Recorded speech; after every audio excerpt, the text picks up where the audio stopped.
உபகாரத்திற்காக நன்றிகளை சொல்ல இந்த வாழ்நாளிலே மற்றும் ஒரு சந்தர்ப்பத்தை கர்த்தர் கொடுத்ததற்காக நான் கர்த்தரை ஸ்தோத்திரிக்கிறேன். Price the Lord. அல்லேலூயா. சந்தோஷமா இருக்கீங்களா?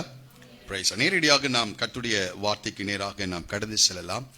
இந்த காலைக்காக நான் ஜெபித்து காத்திருந்த போது கர்த்தர் எனக்கு கொடுத்த ஒரு நல்ல வார்த்தையை உங்களுக்கு முன்பாக நான் வைக்க விரும்புகிறேன். என்னோடு கூட சேர்ந்து ஏசாயா தீர்க்கதரிசன புத்தகம் 61வது அதிகாரம்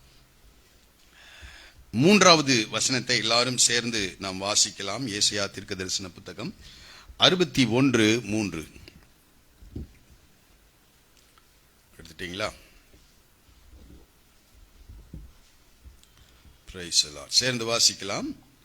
சியோனிலே துயரப்பட்டவர்களை சீர்படுத்தவும், அவர்களுக்கு சாம்பலுக்கு பதிலாக சிங்காரத்தையும் துயரத்துக்கு பதிலாக ஆனந்த தைலத்தையும் ஒடுங்கின ஆவிக்கு பதிலாக துதியின் உடையையும் கொடுக்கவும் அவர் என்னை அனுப்பினார்.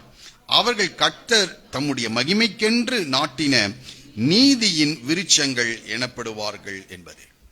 கர்த்தருடைய பரிசுத்தமுள்ள நாமம் மகிமைப்படுவதாக இந்த செப்டம்பர் மாதம் 1வது தேதியிலே நாம் தேவ சமூகத்திலே கூடியிருக்கிறோம். இந்த காலையிலே சற்று சில நிமிடங்கள் நாம் கர்த்தருடைய வார்த்தையிலிருந்து சில காரியங்களை நாம் சிந்திக்க இருக்கிறோம். ஜெபத்தோடு கூட இந்த வார்த்தைகளுக்கு செவி கொடுக்கும்படி நான் கேட்கிறேன். இந்த வார்த்தை சொல்லுகிறது, சியோனிலே துயரப்பட்டவர்களை சீர்படுத்தவும் என்று ஆரம்பிக்கின்றது. சியோனிலே என்ன செய்து கொண்டிருக்கிறார்களாம்? அநேக வார்த்தைகள் சியோனிலிருந்து வெளிப்படுகிறது. கர்த்தருடைய வார்த்தை சியோனிலிருந்து வெளிப்படும், துதியானது சியோனிலிருந்து வெளிப்படும் என்று சொல்லப்பட்டிருக்கிறது. கர்த்தருடைய ஆசீர்வாதம் சியோனிலிருந்து வெளிப்படும் என்று அநேக இடங்களிலே நாம் படிக்கிறோம். ஆனால் இங்கே நாம் படிக்கிறோம், சியோனிலே துயரப்பட்டவர்களை சீர்படுத்தவும் என்ற வார்த்தை. சியோனிலே துயரம், வேதனை. பொதுவாக மனிதர்களாகிய நாம் இந்த வேதனையை நாம் விரும்புவதே இல்லை. எப்போது எப்படி இருக்கணும்னு நினைக்கிறோம்? சந்தோஷமாக இருக்க வேண்டும் என்று நினைப்போம். எவ்வளவு பேர் சந்தோஷமா இருக்கீங்க? அல்லேலூயா. கொஞ்சம் பாரங்களை, கவலைகளை, வேதனைகளை எல்லாம் கொஞ்சம் வைத்து விட்டு கர்த்தர் அதற்கு பதிலாக சிங்காரத்தை கொடுக்க இருக்கிறார். Price the Lord. துதியின் உடையை கர்த்தர் கொடுக்க இருக்கின்றார். Price the Lord. ஆகவே சந்தோஷமாக இந்த வார்த்தைகளை கவனிப்போம். இங்கே சியோனிலே துயரப்பட்டவர்கள் என்ற வார்த்தை, துயரம் நாம் அதை விரும்புவதே இல்லை. எப்போதும் மகிழ்ச்சியாய் இருக்க வேண்டும் என்று விரும்புகிறோம். ஆனால் இங்கே ஒரு கூட்டம் இருக்கிறது, துயரப்படுகிற கூட்டம், வேதனைப்படுகின்ற கூட்டம், கண்ணீரோடு கூட இருக்கின்ற ஒரு கூட்டம். இந்த உலகம் முழுவதும் இப்படிப்பட்ட மனிதர்களை ஏராளமாய் பார்க்க முடியும். தெருக்களிலே நாம் கடந்து செல்லும் போது அழுது கொண்டு போகின்ற மனிதர்களை நீங்கள் பார்த்திருக்கிறீர்களா? நான் பார்த்திருக்கேன். அதை பார்க்கும் போதே நம்ம கண்களில் என்ன செஞ்சிடும்? தண்ணீர் வருகிறதா இருக்குது. ஒரு முறை நான் போய்கொண்டிருக்கும் போது ஒரு அம்மா அப்படியே அழுது கொண்டு வருகிறாள். அவருடைய கண்ணீர் கண்களிலிருந்து தாரை தாரையாக ஊற்றி கொண்டிருக்கிறது. எத்தனை மருத்துவமனைக்கு முன்பதாக அழுது கொண்டிருக்கிற மனிதர்கள், எத்தனை வழக்காடு மன்றங்கள், நீதிமன்றங்களுக்கு முன்பதாக அழுது கொண்டிருக்கின்ற மனிதர்கள். இந்த உலகம் முழுவதும் மனிதர்கள் துயரத்தினால் நிறைந்திருக்கின்றார்கள், வேதனைகளினால் நிறைந்திருக்கின்றார்கள், கண்ணீரினால் நிறைந்திருக்கின்றார்கள். இதற்கு எல்லாத்துக்கும் ஒரே காரணம், இந்த ஆதாமும் ஏவாளும் செய்த பாவம். பாவத்திற்கு முன்பதாக ஏதேன் தோட்டத்திலே மகிழ்ச்சியாக வாழ்ந்து கொண்டிருந்தார்கள். பாவம் மனிதர்களுடைய வாழ்க்கையிலே மகிழ்ச்சியை போக்கடித்து விட்டது. உடனே வேதனையோடு கூட பிள்ளை பெறுவா என்று சொன்னார். ஏவாளுக்கு கற்றுக் கொடுத்த காரியம் வேதனையோடு கூட. அதுவரைக்கும் வேதனையே பார்க்காத இந்த ஆதாமும் ஏவாளும் எப்பொழுது பாவம் செய்தார்களோ அதனால் வேதனையை அனுபவிக்க ஆரம்பித்தார்கள். இந்த காலை வேளை வேதனையோடு கூட யாராவது வந்திருப்பீர்கள் என்றால் ஒரு ஆறுதலான ஒரு வார்த்தையை கர்த்தர் இங்கே சொல்லுகிறார். சியோனிலே துயரப்பட்டவர்களை சீர்படுத்தவும் என்று சொல்லப்பட்டிருக்கிறது. சியோனில் துயரப்பட்டவர்கள். நான் இதை பார்த்தேன். உலகம் முழுவதும் இருக்கிற ஜனங்கள் துயரப்படுகிறார்கள்.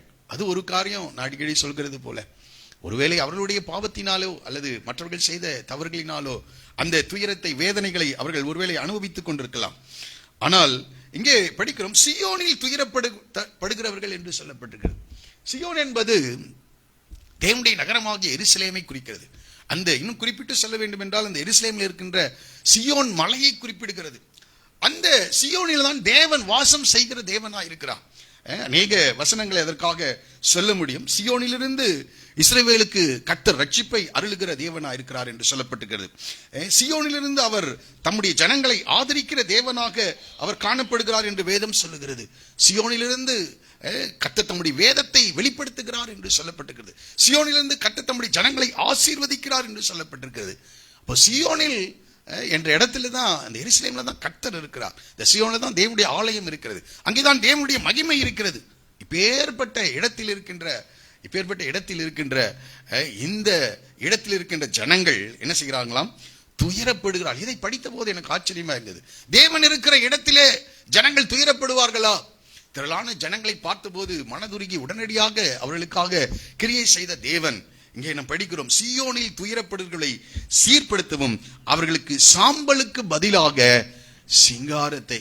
இந்த காலவில் இந்த சாம்பலுக்கு பதிலாக என்ற வார்த்தையில் இருந்துதான் கர்த்தருடைய வார்த்தையை கொண்டு வந்து கர்த்தர் கொடுத்திருக்கின்றார். சாம்பலுக்கு பதிலாக. அப்ப சியோனிலும் கூட, தேவன் வாசம் செய்கின்ற இடத்திலும் கூட ஜனங்கள் என்ன செய்யறாங்க?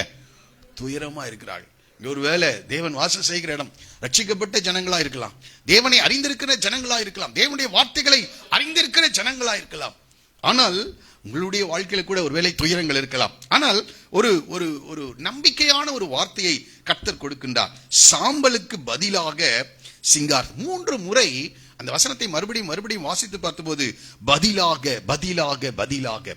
உங்களுடைய வாழ்க்கையில துயரம் இருக்கும் என்றால், இப்ப பாருங்க, நம்ம இந்த தெருக்களிலே காலையில பார்த்தீங்கன்னா சில நேரங்களில் இந்த பழைய பொருளுக்கு பதிலாக என்ன செய்யறோம்? இதை உங்க வீட்டில் இருக்கிற பழைய பொருள் எங்களுக்கு என்ன செய்யுங்க?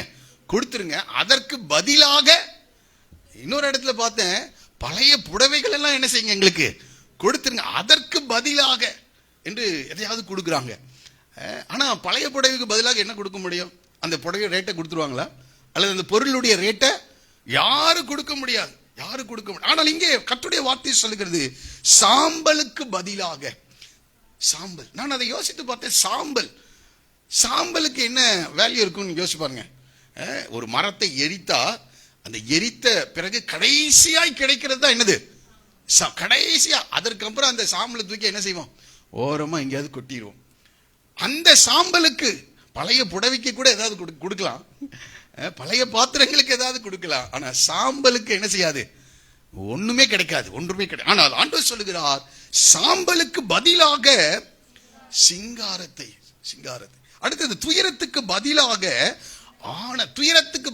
ஆனந்த தைலத்தை. அடுத்தது ஒடுங்கின ஆவிக்கு பதிலாக துதியின் உடையை கொடுக்கவும் அவர் என்னை அனுப்பினார். யாரை அனுப்பினார்? என்ன இல்ல, இயேசு கிறிஸ்துவை அனுப்பினார். Praise the Lord. இந்த வார்த்தை இயேசு கிறிஸ்துவினுடைய வாழ்க்கையில நிறைவேறிற்று என்று நாம் படிக்கிறோம். லூக்கா சுவிசேஷம் 4வது அதிகாரம் 16வது வசனம் 21வது வசனம் வரைக்கும் நீங்கள் படிப்பீர்கள் என்றால், இயேசு தம் வழக்கத்தின்படியே ஓய்வு நாளிலே ஜெப ஆலயத்திற்கு கடந்து சென்றாராம். கடந்து சென்ற போது அவரிடத்திலே புஸ்தக சுருளை கொடுத்தார்கள். அந்த சுருளை திறந்த போது கர்த்தராகி தேவனுடைய ஆவியானவர் என்மேல் இருக்கிறார் என்கின்ற அந்த நல்ல இடத்தை அவர் பார்த்து அதை வாசித்து அதை சுருட்டி அவளிடத்திலே கொடுத்து அமர்ந்து அவர் பேச ஆரம்பிக்கிறார். இந்த வார்த்தை இன்று நிறைவேறிற்று என்று சொல்லுகிறார். Price the Lord. இந்த வார்த்தை இயேசு கிறிஸ்துவினுடைய வாழ்க்கையிலே நிறைவேறிற்று. எதற்காக இயேசு இந்த பூமிக்கு வந்தார் என்றால், சியோனிலே துயரப்படுகிறவர்களுக்கு சீர்படுத்தும்படியாக, அவர்களுக்கு சாம்பலுக்கு பதிலாக சிங்காரத்தையும், துயரத்துக்கு பதிலாக ஆனந்த தைலத்தையும், ஒடுங்கின ஆவிக்கு பதிலாக துதியின் உடையை கொடுக்கவுமே அவர் அனுப்பினார். Praise the Lord. அல்லேலூயா. எனக்கு இதை படித்தது ரொம்ப சந்தோஷமா இருக்கு. ஒரு நம்பிக்கை இருக்கிறது. ஆதாம் இழந்து போன அந்த மகிழ்ச்சியை, ஆதாம் இழந்து போன அந்த ஆசீர்வாதங்களை மறுபடியும் கொடுக்கும்படியாக இயேசுவை தேவன் அனுப்பினார். Praise the Lord. இதை சொல்லும்போது அவர் சொல்லுகிறார், சியோனிலே துயரப்படுத்தவர்களை முதல்ல இந்த ஆசீர்வாதத்தை கொடுக்கிறது இல்லையா? அவர் சொல்கிறார், சியோனில் துயரப்படுத்தவர்களை முதல்ல என்ன செய்கிறார்? ஆண்டவர் சீர்படுத்துகிறார், ஒழுங்குபடுத்துகின்றார். ஆமா, எப்போதும் நான் அடிக்கடி சொல்கிறது போல, ஆதியாகமம் 1வது அதிகாரத்தில் ஒழுங்கின்மையும் வெறுமையுமா இருந்த பூமியை முதலாவதாக ஒழுங்கின்மையை ஒழுங்குபடுத்துகிற தேவனாயிருக்கிறார். Price the Lord. இந்த காலைவேளை உடைய வாழ்க்கையை தேவன் ஒழுங்குபடுத்தும்படி, சீர்படுத்தும்படி விரும்புகிறார். இந்த சீர்படுத்திட்டா ஆண்டவர் என்ன செஞ்சிடறாரு? உடைய வாழ்க்கையின் துயரங்களை மாற்றி விடுகிறார், கண்ணீரை மாற்றி விடுகிறார், வேதனைகளை கர்த்தர் மாற்றுகிற தேவனாயிருக்கிறார். ஆகவே இந்த கால வேளை தேவனால் முடியும். Price the Lord. நம்மை சீர்படுத்த அப்பா அம்மானால முடியாது, டீச்சர்ஸ்னால முடியாது, அரசாங்கத்தினால் முடியாது, காவல்துறை அதிகாரிகளால் முடியாது, ஆனால் தேவனால் முடியும். Price the Lord. ஆமா, சீயோனிலே துயரப்படுத்தவர்களை என்ன செய்கிறார் ஆண்டவர்? சீர்படுத்துகிற தேவனா இருக்கிறார். ஆண்டவரை பார்த்து சொல்லு, என் வாழ்க்கையை சீர்படுத்துங்க. ஆண்டவர் மாத்திரம் சீர்படுத்திட்டாருன்னா, கீழே படித்தா கடைசியாக இந்த வசனம் சொல்லுகிறது, அவர்கள் கர்த்தர் தம்முடைய மகிமைக்கென்று நாட்டின நீதியின் விருட்சங்கள் எனப்படுவார். விருட்சம் என்றால் மரம், பெரிய மரம் இருக்குது.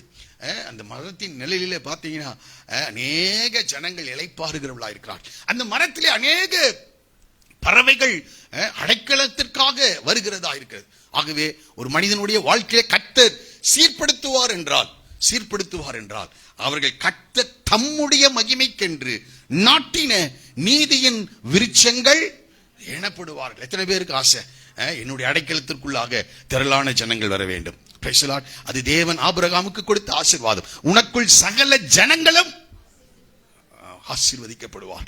இது இயேசு கிறிஸ்துவின் மூலமாக அது நிறைவேறினது என்று நாம் படிக்கிறோம். இந்த காலவேளை இயேசு உன்னுடைய வாழ்க்கையை சீர்படுத்துவார் என்றால் உன் மூலமாக அநேக ஜனங்கள் ஆசீர்வதிக்கப்படுவதற்கு அது ஏதுவாகும். அந்த வசனம் சொல்கிறது, அவர்கள் கர்த்தர் தம்முடைய மகிமைக்காக. அப்போ ஒவ்வொருவரையும் பார்க்கும்போது தேவனுடைய மகிமை அங்கே காணப்படும். அவருடைய வாழ்க்கையில தேவன் எப்படி இருந்தார்கள், எப்படி அவர்களை மகிமையாக தேவன் மாற்றி சாட்சியாக வைத்திருக்கிறார் என்பதை உங்களுடைய இனங்கள் சொல்லும், உங்களுடைய உறவுகள் சொல்லும், உங்களுடைய நண்பர்கள் சொல்லுவார்கள், உங்களுடைய அயலகத்தார் சொல்லுவார்கள். கர்த்தர் எதற்காக ஒரு மனிதனை பிடித்து அவனை சீர்படுத்துகிறார் என்றால் அவன் மூலமாக தம்முடைய மகிமையை, தம்முடைய சத்தியத்தை இந்த உலகத்திற்கு வெளிப்படுத்துவதற்காகவே. ஆகவே இங்கே படிக்கிறோம், அவர்கள் கர்த்தர் தம்முடைய மகிமைக்கென்று நாட்டின நீதியின் விருட்சங்கள் எனப்படுவார்கள். ஆகவே இங்கே நான் படிக்கும்போது அவர் சாம்பலுக்கு பதிலாக எதை கொடுக்கிறாராம்? சிங்காரத்தை கொடுக்கிறார். பழைய புடவைக்கு பதிலாக ஏதோ ஒரு 10 ரூபாய் 100 ரூபாய் கொடுப்பாங்க. ஆனால் சாம்பலுக்கு ஒரு வாய்ப்பே இல்லை. இந்த காலையில் என்னுடைய வாழ்க்கையில வாய்ப்பே இல்லை என்று யாராவது உட்கார்ந்து கொண்டிருப்பீர்கள். அந்த வார்த்தை சொல்கிறது, இந்த சாம்பலை கர்த்தர் என்ன செய்கிறாராம்? சாம்பலுக்கு பதிலாக சிங்காரத்தை, அலங்காரத்தை, வாழ்க்கையை அலங்கோலமா இருக்கிறதை அலங்காரமாக தேவன் மாற்ற வல்லவராக காணப்படுகிறார். இந்த சாம்பல் என்கின்ற வார்த்தையிலிருந்து சில சத்தியங்களை நாம் இன்றைக்கு சிந்திக்க போகிறோம். இந்த சாம்பல் நமக்கு நம்ம அதை கவனிக்கிறது இல்லை. ஆனால் இஸ்ரவேல் ஜனங்கள் இந்த சாம்பலை என்ற வார்த்தையை அநேக முறை பயன்படுத்துகிறவர்களாக இருக்கிறார்கள். சரி, சில இடங்களை நாம் படிக்க போகிறோம். முதலாவதாக, ஒரு மனிதனுடைய வாழ்க்கையை சாம்பலை சிங்காரமாக மாற்ற வேண்டும் என்றால் அவருடைய வாழ்க்கையில முதலாவது மனம் திரும்புதல் சரியா இருக்க வேண்டும். என்ன இருக்க வேண்டும்? மனம் திரும்புதல். ஒரு வசனம் அதற்கு ஆதரவாக நாம் படிக்கலாம். எரேமியா தீர்க்கதரிசன புத்தகம் 6ஆம் அதிகாரம் 26வது வசனத்திலே ஆண்டவர் எரேமியாவின் மூலமாக இப்படி சொல்லுகிறார், என் ஜனமாகிய குமாரத்தியே, நீ ரெட்டை கட்டிக்கொண்டு சாம்பலிலே புரண்டு ஒரே புத்திரனுக்காக துக்கிக்கிறது போல மனம் கசந்து புலம்பு பாழாக்குகிறவன் சடுதியாய் நம்மேல் வருவான் என்று சொல்ல. என் ஜனமாகிய குமாரத்தியே, நீ ரெட்டை கட்டிக்கொண்டு சாம்பலிலே என்ன செய்? புரண்டு ஒரே புத்திரனுக்காக துக்கிக்கிறது போல மனம் கசந்து என்ன செய்? புலம்பு என்று சொல்லுகிறார். இங்கே அவர் அந்த இஸ்ரவேல் ஜனங்கள் தேவனுக்கு எதிராக மிகவும் எதிராக செயல்பட்டு விட்டார்கள். இப்பொழுது தேவனுடைய நியாயத்தீர்ப்பு அடுத்திருக்கிறது. இன்னும் சில நாட்களிலே அவர்களுக்கு கர்த்தர் கொடுத்த அந்த தேசத்திலிருந்து அவர்களை கர்த்தர் துரத்த இருக்கின்றார். தேவனுடைய நியாயத்தீர்ப்பு அவர்கள் மேல் வர இருக்கிறது. அந்த நேரத்தில் சொல்றாரு, என் ஜனமாகிய குமாரத்தியே. இவங்க தான் சியோனில் இருக்கிறவர்கள். சியோனில் இருந்து கொண்டே பாவம் என்ன செஞ்சிட்டு இருக்காங்க? செய்து கொண்டிருக்க. ஆகவே இப்பொழுது கர்த்தர் அவளை தண்டிக்கிறவர்கள் இடத்துல புறஜாதியார் கையிலே கர்த்தர் அவளை ஒப்புக் கொடுக்கிறார். இப்பொழுது எரேமியா சொல்றார், இந்த தண்டனையிலிருந்து நீ தப்பித்துக் கொள்ள வேண்டும் என்றால் என் ஜனமாகி குமாரத்தியே, நீ ரெட்டை கட்டிக்கொண்டு என்ன செய்? சாம்பலிலே. ஆனா இந்த ஜன அலங்காரம் பண்ணி கொண்டிருக்கிறது, தங்களை அலங்கரித்து ரொம்ப நிர்விசாரமாய் வாழ்ந்து கொண்டிருக்கிறது. ஆனால் ஆண்டவர் சொல்கிறார், சாம்பலிலே புரண்டு சொல்லுகிறார், ஒரே புத்திரனுக்காக துக்கிக்கிறது போல. ஒரே புத்திரன்னா ஒரே பையன் தான் இருக்கான், ஒரே மகன். அவனை இழக்க கொடுக்கின்ற அந்த தாய் எப்படி துக்கிக்கிறாளோ அதே போல துக்கித்து மனக்கசந்து உன்னுடைய தவறுகளை அறிக்கை செய்வாய் என்றால் அந்த சாம்பலுக்கு பதிலாக கர்த்தர் என்னத்தை கொடுப்பார்? சிங்காரத்தை கொடுப்பார். இதை யோசித்துக் கொண்டிருக்கும் போது எப்படி மனம் திரும்ப வேண்டும்? ஒரு மனிதன் மனம் திரும்புகிறவருடைய வாழ்க்கையிலே தேவன் மகிமையான காரியங்களை செய்து விடுவார். நீங்கள் நினைப்பதற்கும் வேண்டிக் கொள்வதற்கும் அதிகமா, நீங்க யோசிப்பதற்கு அதிகமாக தேவன் ஒரு மனம் திரும்பின மனிதனுடைய வாழ்க்கையிலே கர்த்தர் கிரியை செய்ய முடியும். அதை யோசித்துக் கொண்டு மனம் திரும்பின ஒரு சம்பவத்தை உங்களுக்கு முன்பாக நான் வைக்க விரும்புகிறேன். யோனா தீர்க்கதரிசனத்தின் புத்தகம் 3வது அதிகாரத்திலே நினிவே ஜனங்கள் எவ்வாறு மனம் திரும்பினார்கள் என்று அங்கே நாம் படிக்கிறோம். 3வது அதிகாரம் 6வது வசனத்தை வாசிக்கலாம்.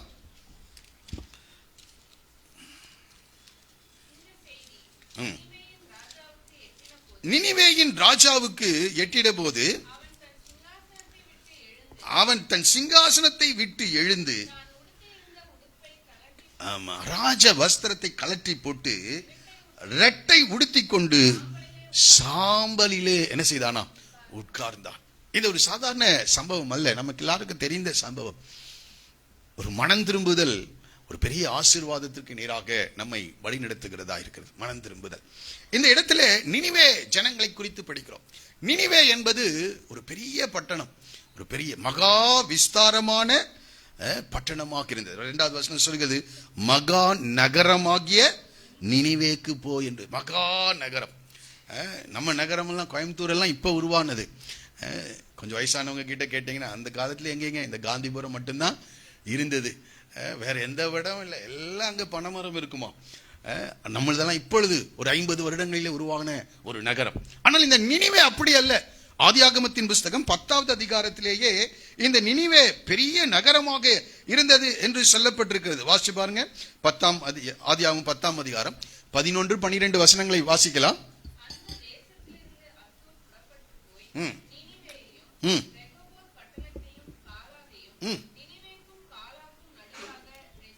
நான்கு பட்டணங்களை இந்த நினிவேயில ஆதியாகமம் 10வது அதிகாரத்துல என்ன செஞ்சிருக்காங்க? கட்டி எழுப்பியிருக்காங்க. அப்போ பூர்வ காலத்து பட்டணம், சாதா இப்ப உருவானது அல்ல. நம்ம ஊரெல்லாம் இப்ப உருவானது. ஆனால் இந்த நினிவே ஆதியாகமம் 10வது அதிகாரத்திலேயே அது மகா பெரிய நகரமாக இருந்தது என்று சொல்லப்பட்டிருக்கு. இது பெரிய பட்டணம், அந்த காலத்திலேயே பெரிய பட்டணமா இன்னைக்கு இருக்கிறார்கள், பெரிய பட்டணம். ஆனால் இந்த ஜனத்தின் நிலைகள் பார்த்தீங்கன்னா ரொம்ப மோசமாக இருந்தது. அதை நாம் இங்கே படிக்கிறோம், வாசிக்கலாம். நாகும் தீர்க்கதரிசன புத்தகத்திலே அடுத்த பகுதியில் நீங்க படிச்சு பார்த்தீங்கன்னா 3வது அதிகாரம் நினைக்கிறேன். இந்த பட்டணத்தின் வாழ்கிற ஜனங்கள் எப்படி இருந்தாங்கன்னா 3வது அதிகாரம் 1வது வசனம் சொல்லுகிறது, இரத்த பழிகளின் நகரத்திற்கு. ஐயோ, பெரிய பட்டணம், ஆனால் அந்த தேசத்துல என்ன இருக்குதா?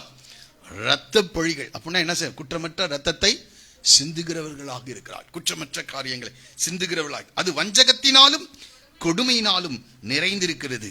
வஞ்சகம் இன்றைக்கு கூட தேசத்துல என்ன இருக்குது? வஞ்சகம். நம்முடைய வாழ்க்கையில் அப்படி இருக்கான்னு பாருங்க. குற்றமற்ற ரத்தத்தை சிந்துகிறவர்களாக இருக்கிறோமா? குற்றமற்ற மனிதர்களை குறை சொல்லுகிறவர்களாக இருக்கிறோமா? அது வஞ்சகம். நம்முடைய வாழ்க்கையில வஞ்சகம் இருக்கின்றதா? அது கொள்ளை ஓயாமல் என்ன செய்த அந்த தேசத்துல பெரிய பட்டணம், பெரிய பூர்வ காலத்து பட்டணம். ஆனால் அங்கே என்ன நடந்துட்டு இருக்குது?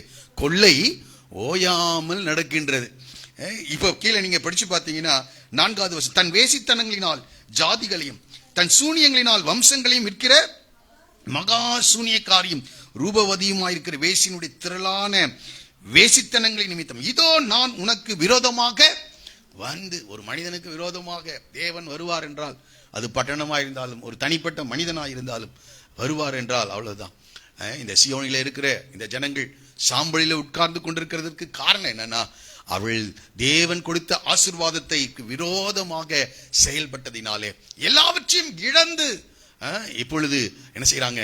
அவர்கள் சாம்பலிலே அவர்கள் உட்கார்ந்து கொண்டிருக்கிறார்கள். இங்கே பாருங்க, ஆண்டவர் இந்த நினிவேவுக்கு தம்முடைய ஊழியக்காரனாகிய யோனாவை போக சொல்லுகிறார். முதல் 2 அதிகாரத்தை படிச்சீங்கன்னா அவன் போக மாட்டேன்னு சொல்லிட்டு என்ன செய்தான்?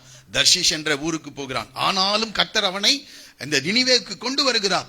பாருங்க, இப்பொழுது இந்த யோனா நகரத்தில் பிரவேசித்து ஒரு நாள் பிரயாணம் பண்ணி அந்த ஜனங்களை பார்த்து சொல்ல, இன்னும் 40 நாள் இருக்கிறது, அப்பொழுது நினிவே கவிழ்க்கப்படும். ஏனென்றால் பாவம் அங்கே பெருகி இருக்கிறது.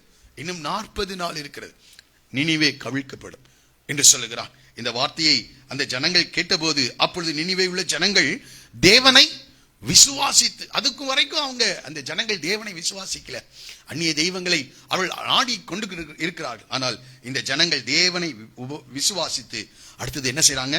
உபவாசம் செய்யும்படி கூறினார்கள். பெரியோர் முதல் சிறியோர் மட்டும் ரட்டுடுத்தி கொண்டார்கள். இந்த செய்தி நினிவேயின் ராஜாவுக்கு எட்டின போது, அதுதான் நாம் படிக்கிறோம், அவன் தன் சிங்காசனத்தை விட்டு எழுந்து, தன்னுடைய நிலைகளை விட்டு எழுந்து, தன்னுடைய வஸ்திரங்களை உடுத்தியிருந்த உடுப்பை கலற்றி போட்டு இரட்டை உடுத்தி கொண்டு, இரட்டை என்பதால் சாக்கு வஸ்திரம், இரட்டை உடுத்தி கொண்டு சாம்பலிலே உட்கார்ந்தான் என்று சொல்லப்படும். உண்மையான ஒரு மனம் திரும்புதல் சாம்பலை சிங்காரமாக என்ன செய்யும்? மாற்றிவிடும். இந்த காலை வேளை உங்களுடைய வாழ்க்கையில் ஒருவேளை பிரச்சனைகளுக்கு காரணம், வேதனைகளுக்கு காரணம், துன்பங்களுக்கு காரணம், நீங்கள் வடிக்கின்ற கண்ணீர்களுக்கு காரணம் ஒருவேளை பாவமாய் இருக்கும் பட்சத்தில் வேற ஒன்றும் முடியாது, மனம் திரும்பினால் மாத்திரமே முடியும். பிரைசலால் அவன் உட்கார்ந்து சாம்பலிலே உட்கார்ந்து, கீழே நீங்கள் படித்து பார்ப்பீர்கள் என்றால் மனுஷரும் மிருகங்களும் ரட்டினால் மூடிக்கொண்டு தேவனை நோக்கி உரத்த சத்தமாய் கூப்பிடுவோம், அவரவர் தம் தம் பொல்லாத வழியை விட்டும் தம்முடைய கையில் உள்ள கொடுமையை விட்டும் திரும்ப கடவர்கள் என்று சொல்கிறார். என்ன கேட்கிறாங்க? ஒரே ஒரு காரியம், சாம்பல் சிங்காரமா மாறணுமா? வேற வழியே இல்லை. இந்த வசனம் பாருங்க, தம் தம் பொல்லாத வழிகளையும் தம் தம் கையில் உள்ள கொடுமையை விட்டு திரும்பவும் கடவர்கள் என்று சொல்லப்படுகிறது. மனம் திரும்பினால் மாத்திரமே சாம்பலை என்னவாய் மாற்ற முடியும்? சிங்காரமாக மாற்ற முடியும். என்னை கேட்கிறார்கள், உண்மையான துக்கம். இந்த பெரிய பட்டணம் ஆண்டவர் பலமுறை அந்த தேசத்தோடு கூட பேசி இருக்கிறார், ஆனா கேட்கல.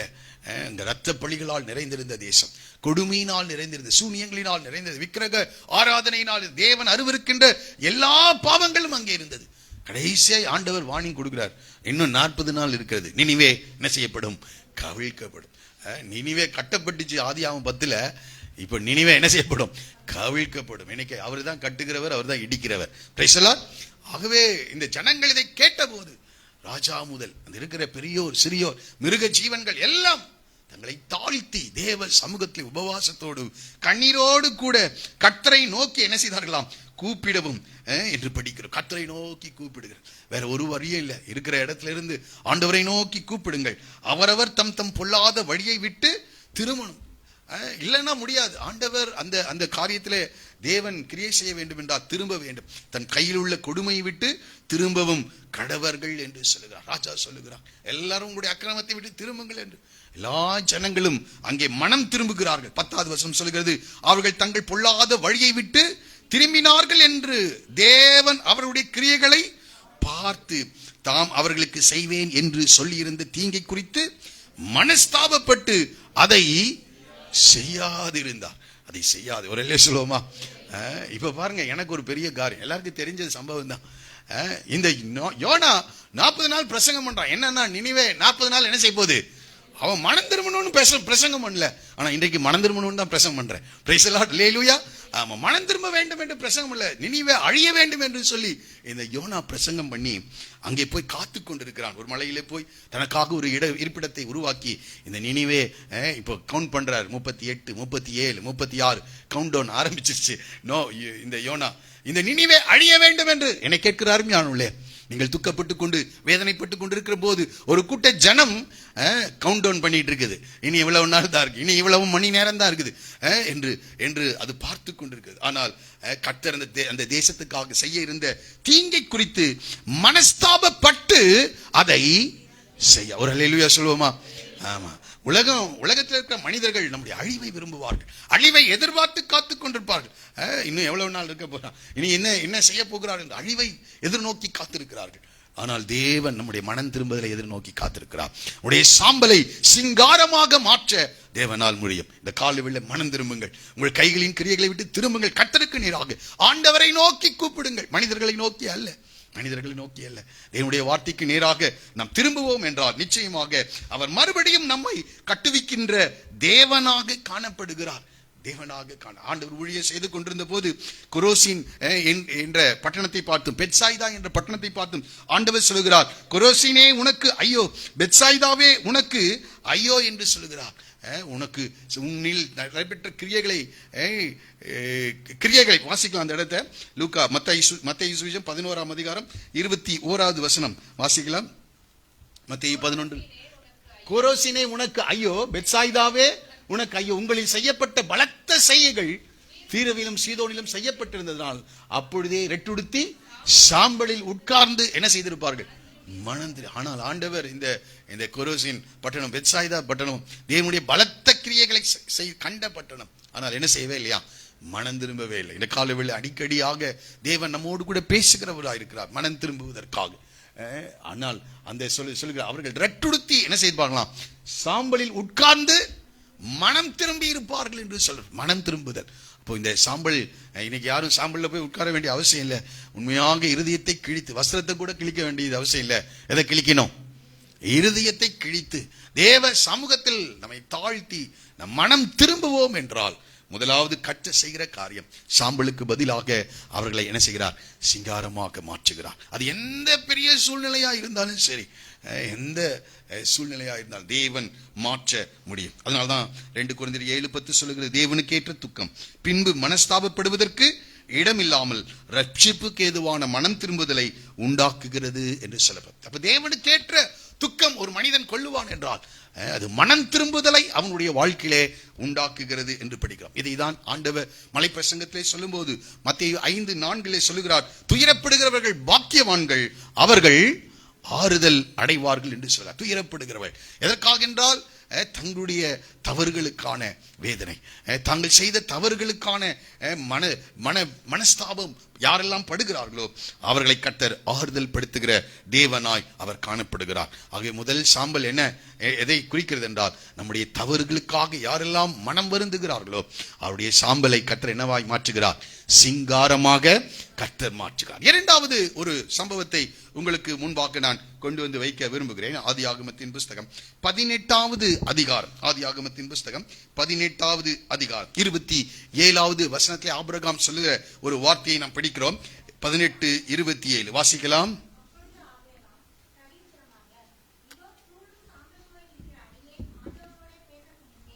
தூளும் சாம்பலுமாய் இருக்கிற அடியேன் ஆண்டவரோடு என்ன செய்கிறேன், பேச துணிந்தேன் என்று சொல்லுகிறார்.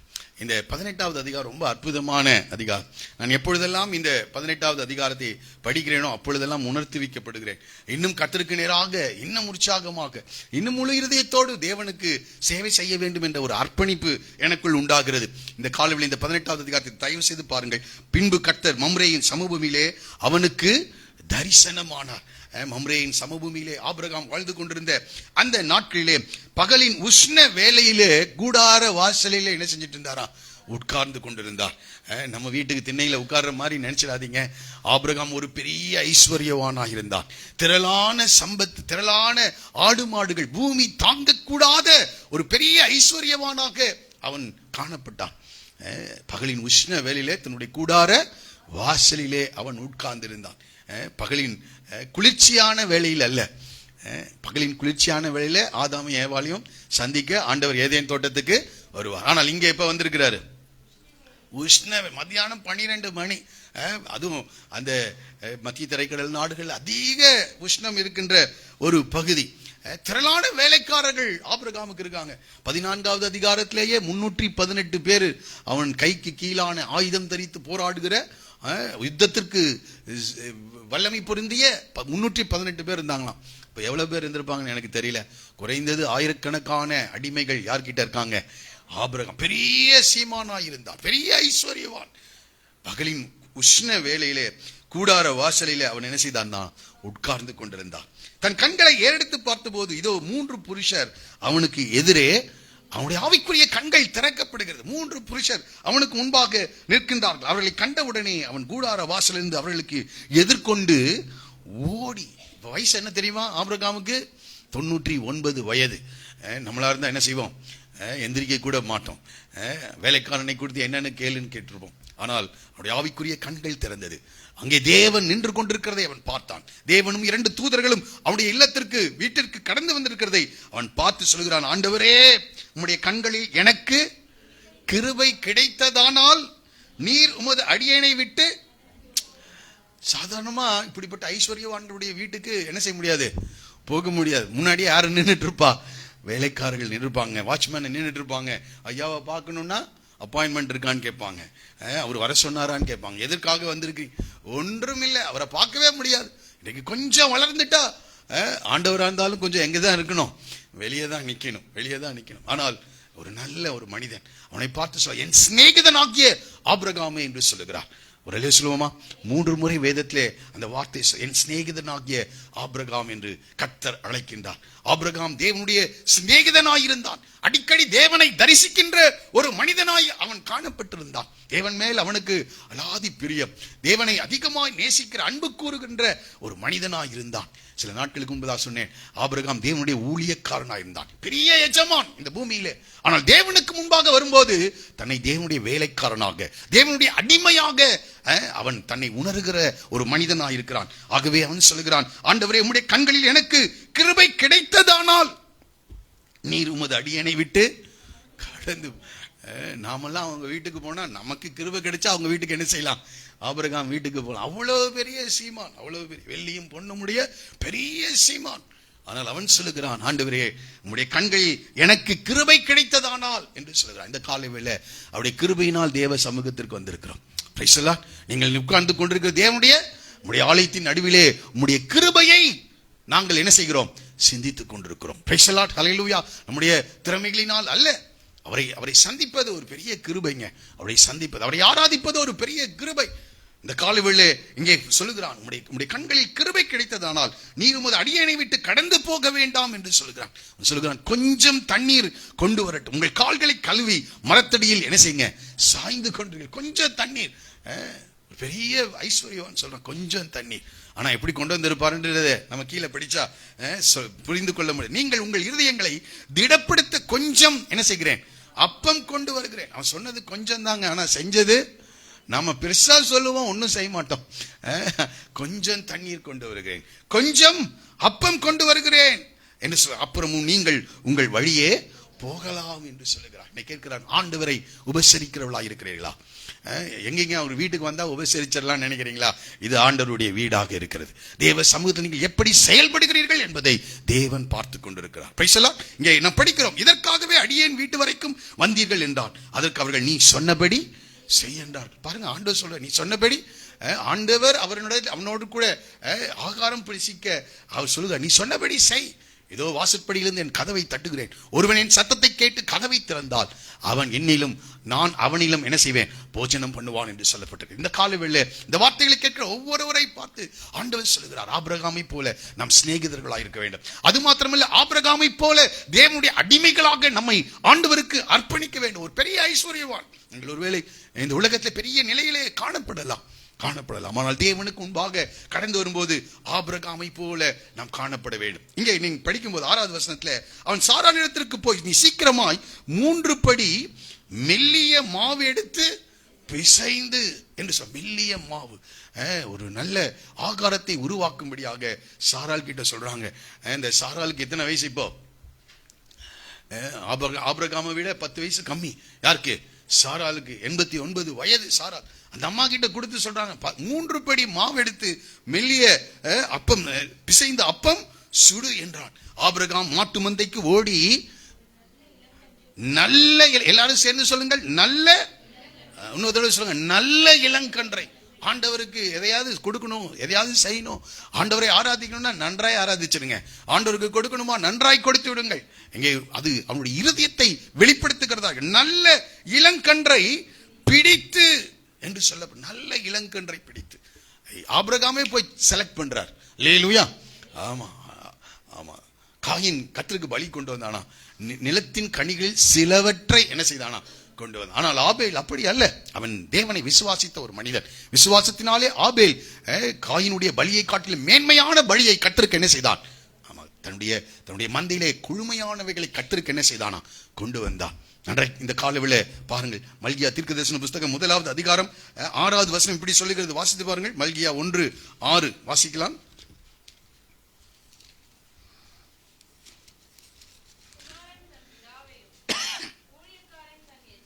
கணம் பண்ணுகிறார்களே என்று சொல். அப்ப ஊழியக்காரன் யாரை கணம் பண்ணணுமா? எஜமானை என்ன செய்யணும்? கணம். குமாரன் தன் பிதாவையும், ஊழியக்காரன் தன் எஜமான். உங்களுக்கு எஜமான அவர் வச்சிருக்கீங்களா? ஆமா. அப்போ அவரை என்ன செஞ்சாகணும்? நம்ம கனம் பண்ண வேண்டும். நான் சொல்றாரு, நான் பிதாவானால் என் கனம் எங்கே, என் எஜமானால் எனக்கு பயப்படும் பயம் எங்கே. என்ன சொல்றாங்க அவங்க? கேட்கிறாங்க, முது நாமத்தை எதினாலே நாங்கள் அசட்டை பண்ணினோம் என்கிறீர்கள்? என் பலிபீடத்தின் மேல் அசுத்தமான அப்பத்தை படைக்கிறதினாலே. அவன் போய் மெல்லிய மாவை எடுத்துக்கொண்டு 3 படி எடுத்து சாரால் கிட்ட கொடுக்குறான். அப்பங்களை என்ன செய், சுடு என்று சொல். நல்ல இளங்கன்றை பிடித்து வேலைக்காரன் கிட்ட கொடுக்குறான், இதை உடனடியாக சமை என்று. அங்கே படிக்க அப்பத்தை, அசுத்தமான அப்பத்தை படை. இந்த காலவேளை எப்படி நீங்கள் ஆண்டவரை ஆராதித்தீர்கள்? கொஞ்சம் அதை யோசிச்சு பாருங்க.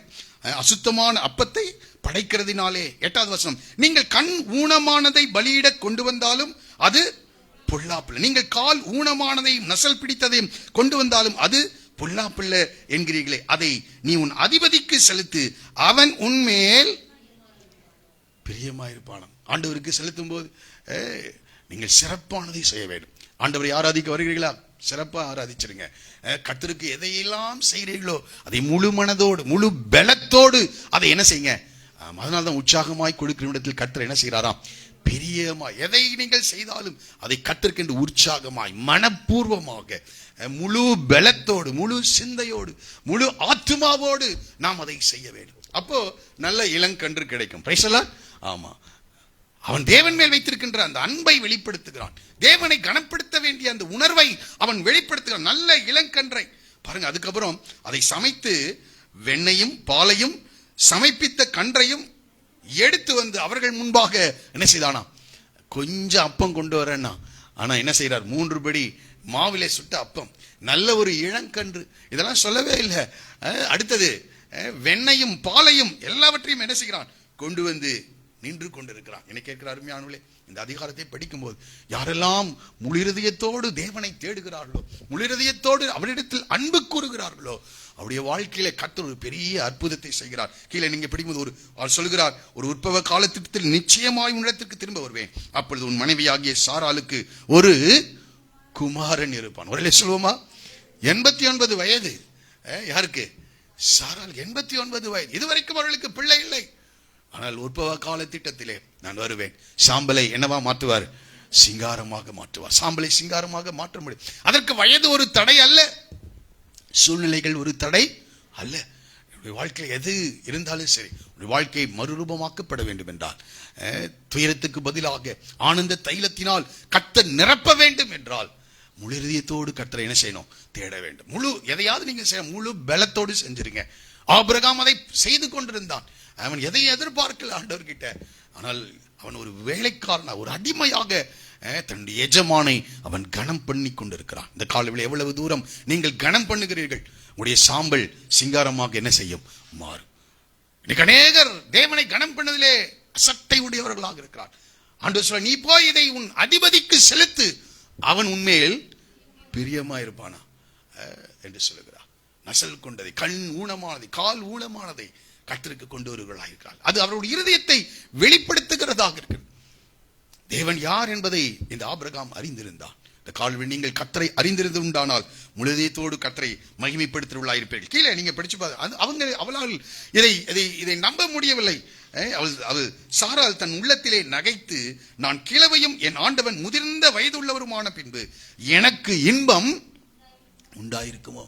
ஒருவேளை உங்கள் சாம்பலை பார்த்துட்டு இந்த நிலையில எனக்கு சிங்காரம் உண்டாயிருக்குமா அப்படின்னு நீங்க ஒருவேளை கேட்கலாம். அது சொல்ல, இன்பம் உண்டாயிருக்குமா, இன்பம் உண்டாயிருக்குமா. இந்த வயதுல இந்த சூழ்நிலையில என் சரீரம் எல்லாம் செத்து போன ஒரு நிலையில் இருக்கிறது. ஆபிரகாமை பார்க்கிறார். அவரு அப்படியே என்ன செய்றாரு, 90 வயதாக போகிறது, தள்ளாடி கொண்டிருக்கின்றார். இந்த வயதிலே இன்பம் உண்டாயிருக்குமா என்னை கேட்கிறார். ஆனால் தூளிலும் சாம்பலிலும் யாரெல்லாம் உட்கார்றாங்களோ அவர்களுக்கு எந்த வயதிலும் இன்பம் உண்டாயிருக்கும். பிரைஸ் எல்லாம். எந்த சூழ்நிலையா இருந்தால், எந்த எதிர்ப்புகள், எந்த டாக்டர்ஸ் என்ன சர்டிபிகேட் கொடுத்தாலும் சரி, அவங்களுடைய ரிப்போர்ட் எப்படி இருந்தாலும் சரி, தேவனால் அற்புதம் செய்ய முடியும். எவ்வளவு பேர் இதை விசுவாசிக்கிறீங்க? மனப்பூர்வமாய் விசுவாசி. இது தேவனுடைய வார்த்தை. நம் ஆராதிக்கிற தேவன் இல்லாதவைகளை இருக்கிறவைகளை போல அழைக்கிற தேவனாயிருக்கிறார். இல்ல அங்க ஒன்னும், ஆனா இருக்கிறது போல. வெளிச்சம் உண்டாக வெளிச்சமே இல்லை, ஆழத்தின் மேல் இருள் இருந்தது. அங்க அதை பார்த்து, இருளை பார்த்து எங்க இது வெளிச்சம் உண்டாக போகுது அப்படின்னு அவர் சொல்லலை. விசுவாசத்தோடு அவர் எதெல்லாம் சொல்றாரோ அதெல்லாம் நடக்குங்க. பிரைஸ் எல்லாம் அவர் எதையெல்லாம், அதனால்தான் வேலை 100 ஒரு வார்த்தை என்ன செய்யுங்க சொல்லும் என்று சொல்லுகிறார். அவருடைய வார்த்தைக்கு வல்லமை இருக்கிறது. அவருடைய வார்த்தை உருவாக்குகிறதா, அவருடைய வார்த்தை சிருஷ்டிக்க கூடியதா இருக்கிறது. சொல்றாரு, ஒரு உற்பவ காலத்திட்டத்தில் உன்னிடத்தில் வருவேன், ஒரு பிள்ளையை நீ அணைத்துக் கொண்டிருப்பாய். ஆனா அந்த அம்மானால விசுவாசிக்க முடியல. இது பிள்ளை, நான் கிழவியா இருக்க பிள்ளை பெறுவது மெய்யோ என்று சொல்வானேன் என்று சொல்கிறார். அப்ப பாருங்க, ஆண்டவர் சொல்ற, நீ உன்னிடத்துக்கு திரும்ப, கர்த்தரால் ஆகாத காரியம் உண்டோ, உற்பவ காலத்திட்டத்தில் உன்னிடத்துக்கு திரும்ப வருவேன், அப்பொழுது சாராளுக்கு ஒரு குமாரன் இருப்பான். திரும்பியும் 2வது தடவை சொல்றேன். ஆண்டவர் 2வது தடவை சொல்லிட்டாருன்னா ஒரு காரியத்தை, அது நிச்சயமாய் நடக்கும். பிரைசலா இந்த காலை வேளை உங்களை பார்த்து சொல்ல, நிச்சயமாக காரியங்களை தேவன் மாற்றி அமைக்கிறவராக காண. இதை நான் படித்துக் கொண்டிருந்த போது இதை சொல்லிவிட்டு அந்த அந்த அந்த மதியானம் ஆகாரம் முடிந்து அவர்கள் கடந்து செல்கிறார்கள். பின்பு அந்த புருஷர் எழுந்து அவ்விடம் விட்டு சோதோமை நோக்கி போனார்கள். ஆபிரகாம் அவர்களோட கூட போய் வழிவிட்டு அனுப்பினான்.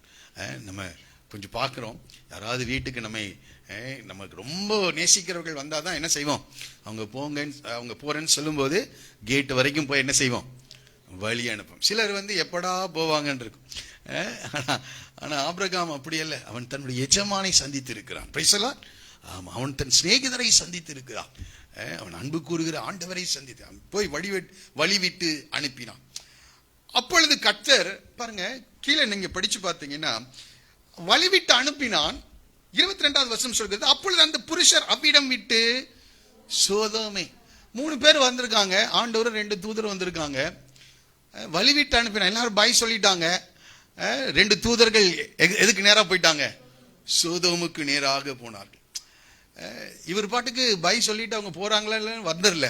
இவர் அங்கேயே என்ன செய்தார், நின்று கொண்டிருக்கிறார். பாருங்க, கீழே நீங்க படிச்சு பார்த்தீங்கன்னா, ஆபிரகாம் தேவனுக்கு முன்பாக நின்றான் என்று சொல்லி 22வது வசனம், சோதோமை நோக்கி போனார்கள். ஆபிரகாமோ பின்னும் கர்த்தருக்கு முன்பாக நின்று கொண்டிருந்தான்.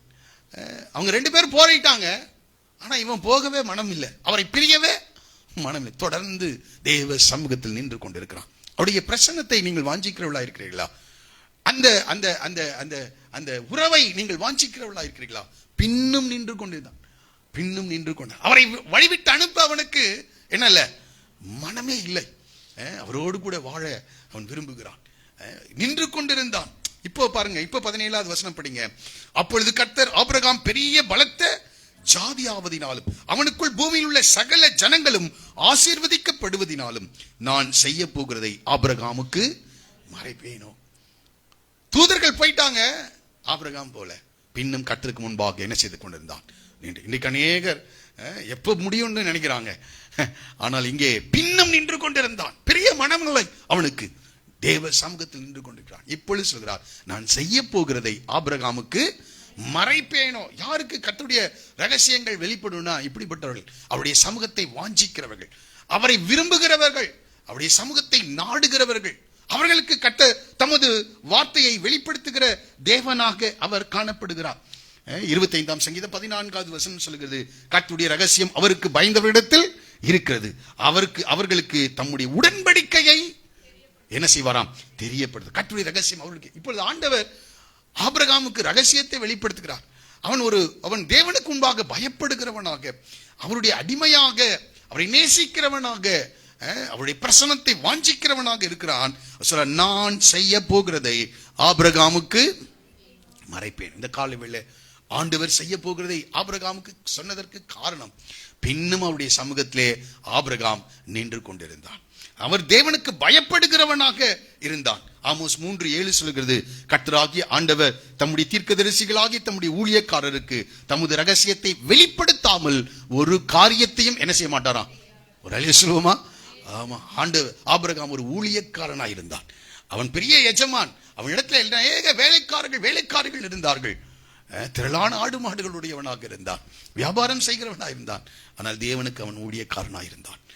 ஆகவே தம்முடைய ரகசியத்தை, தாம் செய்ய போகிறதை, ஒரு தேசத்தை அழிப்பதை குறித்து ஆபிரகாமோடு கூட கர்த்தர் பேசிக் கொண்டிருக்கிறார். நம்ம பிரச்சனை எல்லாம் சின்ன சின்ன பிரச்சனை. சோதோம் குமோராவை அழிப்பதை குறித்து யாரோடு பேசிட்டு இருக்கிறாரு? ஆபிரகாமோடு கூட பேசிக் கொண்டிருக்கிறார். இப்ப சொல்கிறார், கர்த்தர் சோதோம் குமோராவின் கூக்குரல் பெரிதா இருப்பதினால் அவைகளின் பாவம் மிகவும் கொடியதா இருப்பதினால் நான் இறங்கி போய் என்னிடத்தில் வந்து எட்டின அந்த கூக்குரலின் படியே அவர்கள் செய்கிறார்களோ இல்லையோ என்று பார்த்து அறிவேன் என்றார். இந்த சோதோம் குமோராவுடைய கூக்குரல் பெரியதா இருக்கிறது. அங்கே பெரிய அக்கிரமம் அங்கே காணப்படுகிறது. அதை நான் பார்த்து அறிந்து அந்த தேசத்தை நான் அழிக்கப் போகிறேன் என்கின்ற செய்தியை கர்த்தர் ஆபிரகாமோடு கூட பகிர்ந்து கொள்ளுகிறார். எனக்கு இருக்கிற அருமையானவர்களே, கர்த்தர் தம்முடைய தீர்க்கதரிசிகளாகி தம்முடைய ஊழியக்காரருக்கு காரியங்களை வெளிப்படுத்தாமல் ஒரு காரியத்தை என்ன செய்ய மாட்டாராம், செய்ய மாட்டாராம் என்று நாம் படிக்கிறோம். இங்கே நான் படிக்கிற காரியம் எனக்கு ரொம்ப ஆச்சரியமா, உடனடியாக இதை நான் படித்த போது, ஆபிரகாமுக்கு அந்த ஊர்ல யார் குடியிருக்கா? தன்னுடைய சகோதரனாகிய லோத்து குடியிருக்கிறான். சகோதரனாகிய லோத்து குடியிருக்கிறான் அந்த தேசத்துல.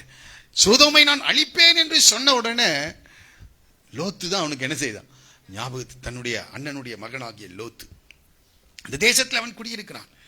இவங்களுக்கு 2 பேருக்கு கருத்து வேறுபாடுகள் இருந்தது, வாக்குவாதங்கள் ஏற்பட்டது.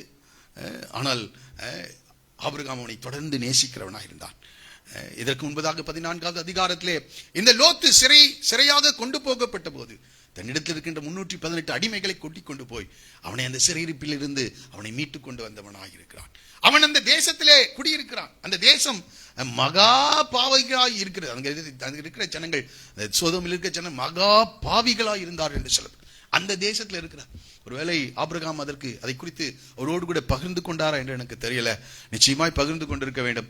தேவன் யார் என்று அவனுக்கு வெளிப்படுத்தி இருக்க வேண்டும். ஆனால் அவன் என்ன செய்யல, மனம் திரும்பவில்லை. அந்த தேசத்துக்கு நேராக அவர் கடந்து சென்று விட்டார். அந்த தேசம் மகா பாவிகளா இருந்தது. அங்க இருக்கிற பாவங்களை குறித்து நம்ம 14வது அதிகாரத்திலே நம்ம படிக்கிறோம். அநேக காரியங்கள் அங்கே காணப்பட்டு கொண்டிருக்கிறது. தேவன் இறங்கி அந்த தேசத்தை அழிக்க சித்தமாய் இருந்தார். இப்போ நம்மளா இருந்தா என்ன சொல்லுவோம்? நம்ம கூட சண்டை போட்டுட்டு போனா, ஆண்டவரே சீக்கிரமா என்ன செய்யுங்க, எனக்கு ஒரு அற்புதத்தை, என் குடும்பத்துக்கு ஒரு அற்புதத்தை செய்ய நீங்க இருக்கீங்கன்னு சொல்லியிருக்கீங்க, அந்த குடும்பத்தை அழித்து விடும் என்று சொல்லுவோம். ஆனால் ஆபிரகாம் அந்த இடத்தை படித்து பார்க்கும்போது அவன் சொல்லுகிறான், துன்மார்க்கரோடைய நீதிமானையும். அப்பொழுது ஆபிரகாம் சமீபமாய் சேர்ந்து நின்று கொண்டிருக்கிறார். அவரும் போகல, இவனும் போகல, 2 பேரும் பார்த்துட்டே இருக்காங்க. உடனே ஆண்டவருக்கு இருதயத்துல, நான் செய்ய போகிறதை ஆபிரகாமுக்கு மறைப்பேனோ என்று சொல்லி நடக்க போகிற காரியத்தை ஆபிரகாமுக்கு சொல்லுகிறார். இதை சொன்ன உடனே ஆபிரகாம் சமீபமாய் சேர்ந்து இன்னும் நெருங்கி, ஆண்டவர்கிட்ட இன்னும் நெருங்கி, துன்மார்க்கரோடைய நீதிமானையும் அழிப்பீரோ என்று கேட்கிறான். துன்மார்க்கரோடைய நீதிமானை அழிப்பீரோ.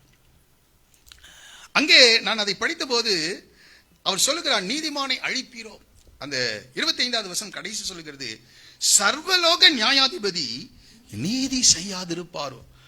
அழிப்பீரோ என்று சொல்லிவிட்டு சொல்றான் சர்வலோக நியாயாதிபதி. இப்போ வீட்டுக்கு வந்த விருந்தாளிக்கு முன்பதாக நிற்பதாக அல்ல, ஒரு நியாயாதிபதிக்கு முன்பதாக யார் நிற்கிறா? ஆபிரகாம் நிற்கின்றான். கோர்ட்டுக்கு போயிருப்பீங்கன்னு நினைக்கிறேன். அங்க ஜட்ஜு வந்துட்டாருன்னா என்ன செய்வோம்? எல்லாம் சைலன்ஸ், எல்லாம் அப்படியே அங்கே அமைதியா இருக்கும். அந்த கோர்ட் ரூம்ல அந்த நீதிபதிக்கு தான் எல்லா அதிகாரமும் இருக்கிறது. பல வழக்குகளை நீங்க பத்திரிகையில படித்திருக்கலாம். அந்த இடத்துல முழு கண்ட்ரோல் அந்த நியாயாதிபதி இடத்துல.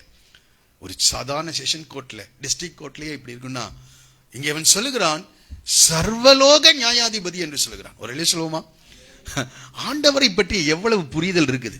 இன்றைக்கு அநேகர் நமக்கு வேதத்தை படிச்சு கொடுத்துருக்காங்க, எழுதி கொடுத்துருக்காங்க. இந்த வேதத்தை தினந்தோறும் படிக்கிறோம், ஆனா தேவன் யாருன்னு தெரியல. ஆனால் இந்த வேதமே இல்லை யாருக்கு? ஆபிரகாமுக்கு வேதமே இல்லை. நம்மை போல சபைகள் இல்லை, போதகர்கள் இல்லை, ஒன்றுமே இல்லை. ஆனால் சர்வலோக நியாயாதிபதி என்று சொல்லுகிறான். நான் அந்த தேசத்தை அழிக்க இருக்கிறேன் என்று சொல்லும் போது அவன் தேவனுடைய நீதி, தேவனுடைய அந்த நியாயாதிபதிக்குரிய காரியத்தை அவன் உணர்ந்து சொல்றான்.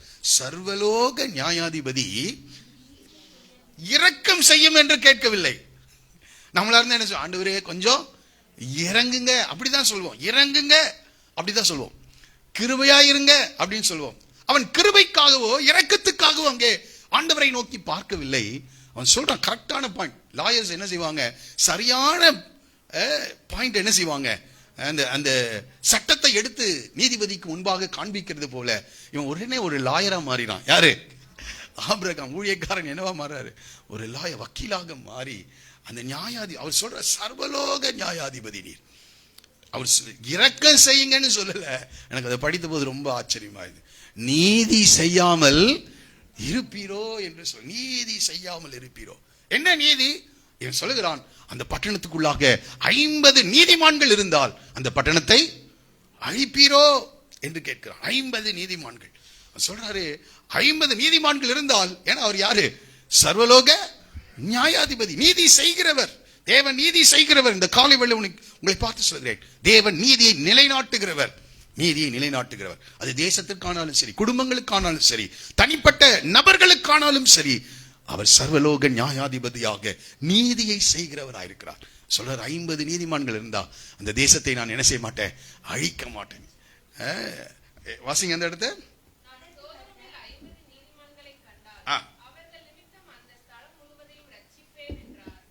ரட்சிப்பேன் என்றார். 50 பேர் இருந்தா போதும், நான் அழிக்க மாட்டேன், ரட்சிப்பேன் என்று சொல்லுகிறார். அடுத்தது கொஞ்சம் இருக்கிறார் பாருங்க, அவர் எப்படி சொல்றார் பாருங்க. அடுத்த வசனத்தை வாசிங்க. அப்பொழுது ஆபிரகாம் பிரதியுத்தரமாக, இப்ப சொல்றாரு, இப்பதான் சொல்றாரு, நான் யாரு? தூளும் சாம்பலுமா இருக்கிற உமது அடியேன் ஆண்டவரோடே பேச துணைந்தேன். நான் சொன்னேன், அங்கே ஒரு ஊழியக்காரனாக இருந்தான், இங்கே நியாயாதிபதிக்கு முன்பாக அவன் கடந்து வருகிறான். அவன் ஆண்டவரை பார்த்து சொல்லுகிறான், தூளும் சாம்பலுமா இருக்கிற உமது அடியேன் ஆண்டவரோடே. தூளும் சாம்பலுமா இருக்கு. அவர் சர்வலோக நியாயாதிபதி, எல்லா தேசங்களுக்கும் நியாயம் செய்கிறவர், எல்லாம் நீதியை நிலைநாட்டுகிற தேவன். சொல்றாரு, நான் எப்படி இருக்கேன்? தூளும் சாம்பல். இவர் சொல்ல சர்வலோக நியாயாதிபதி, நான் பெரிய ஐஸ்வர்யவானாகி ஆபிரகாம் சொல்றேன் அப்படின்னு சொல்லல. இவர் சொல்றாரு தூளும் சாம்பல். இதை குறித்து நான் யோசித்தேன், எதற்காக ஆபிரகாம் இந்த இடத்துல தூளும் சாம்பலும் என்று சொல்லுகிறார்? எதற்காக சொல்லுகிறார்? என்னன்னா, தேவன் ஆதாமை மண்ணினாலே என்ன செய்தார்? உருவாக்கினார். தேவன் ஆதாமை மண்ணின் தூளினாலே, டஸ்ட்ல தான் என்ன செஞ்சிருக்கிறாரு? அவன் சொல்றான், தன்னை அவரை அறிந்திருக்கிறான். இப்ப யார் அறிந்து கொள்றான்? இன்றைக்கு அநேகர் யாரெல்லாம் ஆண்டவரை பார்க்கிறார்களோ அவர் யாரு பாருங்க. ஏசாயா தீர்க்கதரிசன புத்தகம் 6வது அதிகாரத்துல, உயரம் உன்னதமான சிங்காசனத்தில் வீற்றிருக்கிற ராஜாவை என் கண்கள் கண்டது. ஆனா இவர் சொல்றாரு, நானோ அசுத்த உதடுகள் உள்ள மனிதன் என்று சொல்லுகிறார். யாரெல்லாம் ஆண்டவரை பார்க்கிறார்களோ தங்களை உணர்ந்து கொள்வார்கள். அவர் சர்வலோக நியாயாதிபதி. நான் யாரு? மண்ணினாலே நம்முடைய உருவம் இன்னதென்று அவர் அறிவார். நாம் மண் என்று அவர். ஆனா நாம் என்ன நினைக்கிறோம்? ஐயோ, நம்ம கொஞ்சம் கொடுத்துட்டா கூட ஆண்டவர் அவருக்கு டைம் இல்லைன்றோம். சொல்றான், தூளும் மண்ணு நான். யாரு? ஆண்டவரே, நான் மண். அந்த மண் அடுத்த நிலை என்னன்னா, அது சாம்பலாக போகிறது. அதையும் அவன் சொல்றான். ஏன்னா அன்றைய நாட்டிலே அந்த அந்த மத்திய தரைக்கடல் நாடுகளிலே மனிதர்கள் மரித்த போது எரித்து விடுவார்களாம். எரித்தா கடைசியில மிச்சம் என்னதான்? சாம்பல்.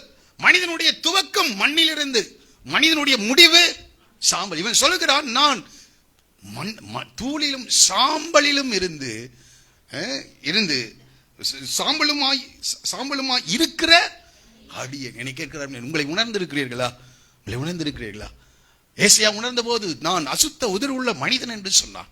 இங்கே ஆபிரகாம் பெரிய சீமான், வெள்ளியும் பொண்ணும் உள்ள சீமான், தேவனுடைய சிநேகிதன் தான், ரகசியங்கள் எல்லாம் பெற்றுக் கொள்ளுகிற ஒரு மனிதன். ஆனால் தேவனுக்கு முன்பாக தன்னுடைய நிலையை அறிக்கை செய்கிறவளா இருக்கிறான். தூளும் சாம்பலுமா இருக்கிற அடியே. இது எனக்கு புரிந்த காரியம் என்னன்னா, இந்த காரியம், தன்னை முழுவதுமாய் தாழ்த்துகிற மனிதனை கர்த்தர் என்ன செய்கிறார்? உயர்த்துகிறவராயிருக்கிறார். தூளும் சாம்பலுமா இருக்கிறவர் சொல்லுகிறார், ஆண்டவரோடே பேச துணிந்தேன். எனக்கு மற்ற சம்பவங்கள் எல்லாம் நாம் அறிந்திருக்கிறோம். மற்ற சம்பவங்கள் எல்லாம் அவர் அப்படியே 45 நீதிமான்கள் இருந்தார். அடுத்தது 40 நீதிமான்கள், 30, 20, கடைசியில் எது வந்து நிற்கிறாரு? 6 முறை ஆண்டவரை பார்த்து சொல்லுகிறான், சர்வலோக நியாயாதிபதி நீதி செய்யாமல் இருப்பார். 6 முறை 10க்கு மேல அவரால் என்ன செய்ய முடியல, அவரால் சொல்ல முடியல. கீழே அடுத்த அதிகாரத்தை நீங்கள் படிப்பீர்கள் என்றால், அவர் கர்த்தர் அந்த தேசத்தை அழிக்கும் போது 29வது வசனம் 19 29 தேவன் ஆபிரகாமை நினைத்து லோத்து குடியிருந்த பட்டணங்களை தாம் கவிழ்த்து போடுகையில் லோத்தை அதன் அழிவின் நடுவிலிருந்து தப்பி போகும்படி அனுப்பிவிட்டார். ஆபிரகாமின் நிமித்தம் இந்த காரியத்தை தேவன் லோத்துக்கு செய்தார். அதுக்கு ஒரே காரணம், அவன் சொல்றான், தூளிலும் சாம்பலுமா இருக்கிற உமது அடியேன் பேச துணிந்தேன், எனக்கு கொஞ்சம் பொறுத்துக்கங்க ஆண்டவரே என்று பேசுகிறான். தன்னை தாழ்த்துகிறவர்கள் இந்த இஸ்ரவேல் ஜனங்கள் பாவ அறிக்கை செய்யும் போது ஏன் ரெட்டுடுத்தி சாம்பலில் உட்கார்ந்து உபவாசிக்கிறார்கள் என்றால், தேவனுக்கு முன்பாக தன்னை தாழ்த்துகிறவர்களாக அவர்கள் காணப்படுகிறார்கள். தாழ்த்துகிறவர்கள். ஆகவே யாரெல்லாம் தேவ சமூகத்தில் உண்மையாய் தங்களை தாழ்த்துகிறார்களோ அவருடைய வாழ்க்கையில ஒரு இன்பத்தை கர்த்தர் கட்டளையிட போகிறார். அவருடைய துக்கத்தை கர்த்தர் என்ன செய்கிறார்? மாற்றி அவருடைய துயரத்துக்கு பதிலாக ஆனந்த தைலத்தையும், ஒடுங்கின ஆவிக்கு பதிலாக துதியின் உடையையும் கர்த்தர் என்ன செய்கிறாரா? கொடுக்கிறார். சாம்பலுக்கு பதிலாக செய்கிறார். ஒடுங்கின ஆவிக்கு பதிலாக துதியின் உடை, துயரத்துக்கு பதிலாக ஆனந்த தைலம். யாருடைய வாழ்க்கையில வரும்னா, தன்னை தூளும் சாம்பலுமாக நினைவு கூறுகிற மனிதர்கள், தேவனை சர்வ லோக நியாயாதிபதியாக நினைக்கிற ஜனங்கள், அவரை அறிகிற அறிவிலே நாள்தோறும் நாம் வளர வேண்டியவர்களாக இருக்கிறோம். எனக்கு இருக்கிறார் பெரிய ஐஸ்வர்யவான், அவரோடு கூட கம்பேர் பண்ணும்போது நம்மளாம் ஒன்றுமே இல்லை. அதனாலதான் தேவன் எல்லா ஜாதிகளுக்கும் தகப்பனாக ஆபிரகாமை என்ன செய்தார்? கர்த்தர் வைத்தார். Price the Lord. அவன் இனத்தை விட்டான், அவனையே ஒரு இனமாக மாற்றினார். அவன் ஒரு தேசத்தை விட்டான், அவனுக்கு ஒரு தேசத்தை கர்த்தர் என்ன செய்தார்? கொடுத்தார். தகப்பன் வீட்டை விட்டான், அவனையே ஒரு தகப்பனாக என்ன செஞ்சிட்டார்? ஆண்டவர் மாற்றினார். இன்னைக்கு இருக்கிற அருமையானவர்களே, இந்த ஆண்டவரை நாம் பிடித்துக் கொள்வோம். அவருக்கு சமீபமாய் நாம் வந்து எப்போதும் அவரிடத்திலே நிற்போம். பின்னும் ஆபிரகாம் தேவ சமூகத்தில் என்ன செய்தான்? நின்று கொண்டிருந்தான். இந்த வார்த்தையை மறந்துடாதீங்க. தூதர்கள் போயிட்டாங்க, ஆனால் இவன் அப்படியே நின்று கொண்டிருக்கிறான். அப்போதான் ஆண்டவர் என்ன செய்கிறார்? இந்த ரகசியத்தை சொல்லுகிறார். எனக்கு கேட்கிறார், எனக்கு இதை படித்த போது ரொம்ப ஆச்சரியமாயது.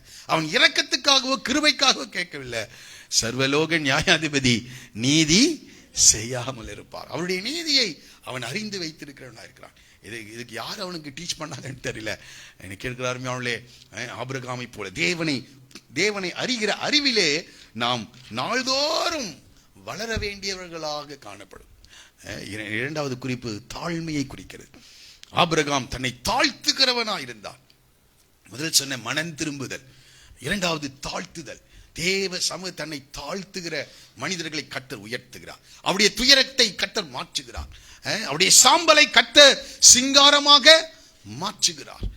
தேவனுக்கு முன்பாக பெருமை பாராட்டுவோம் என்றால் ஒன்றும் இல்லாமல் போயிடும். ஏனென்றால் பெருமை உள்ளவர்களுக்கு கர்த்தர் எதிர்த்து நிற்கிறவராய் இருக்கிறார்.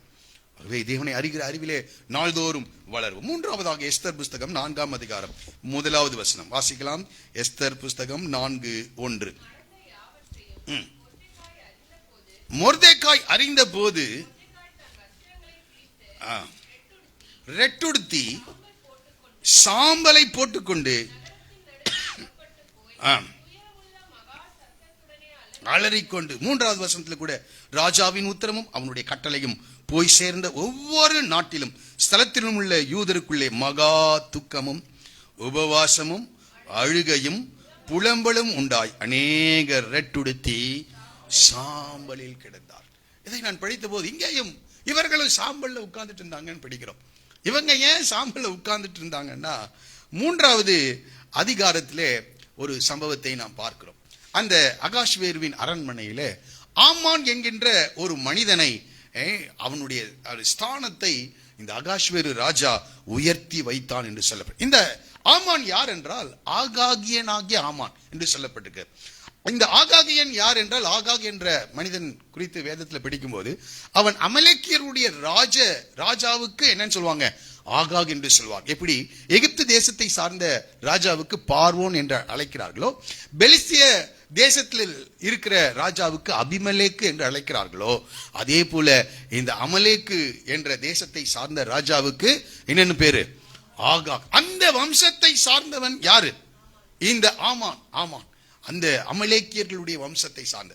திடீரென்று ஒரு நாள் என்ன நடந்ததுன்னு தெரியல, இந்த ராஜா இந்த அமலேக்கியன் ஆகிய ஆமானை உயர்த்தி வைத்து 2வது வசனம் சொல்லுகிறது, ஆகையால் ராஜாவின் அரண்மனையில் இருக்கிற ராஜாவின் ஊழியக்காரர் எல்லாரும் ஆமானை வணங்கி நமஸ்கரிக்கும்படியாக இந்த ராஜா கட்டளையிடுகிறான்.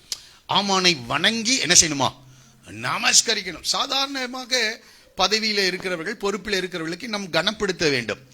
ஏனென்றால் ரோமர் 13 சொல்கிறது, மேலான அதிகாரங்கள் எல்லாம் தேவனால் உண்டாயிருக்கிறது. ஆகவே அதிகாரத்தில் இருக்கிறவர்களை நாம் கனப்படுத்த வேண்டும். வேதத்தில் கூட அநேக இடங்களிலே அப்படிப்பட்ட கனப்படுத்தின அநேக இடங்களை நாம் படிக்க முடியும். யோபின் புஸ்தகம் மன்னிக்கணும், ஆதியாகமத்தின் புஸ்தகம் 23:7 வாசிச்சு பாருங்க. ஆதியாகமம் 23:7.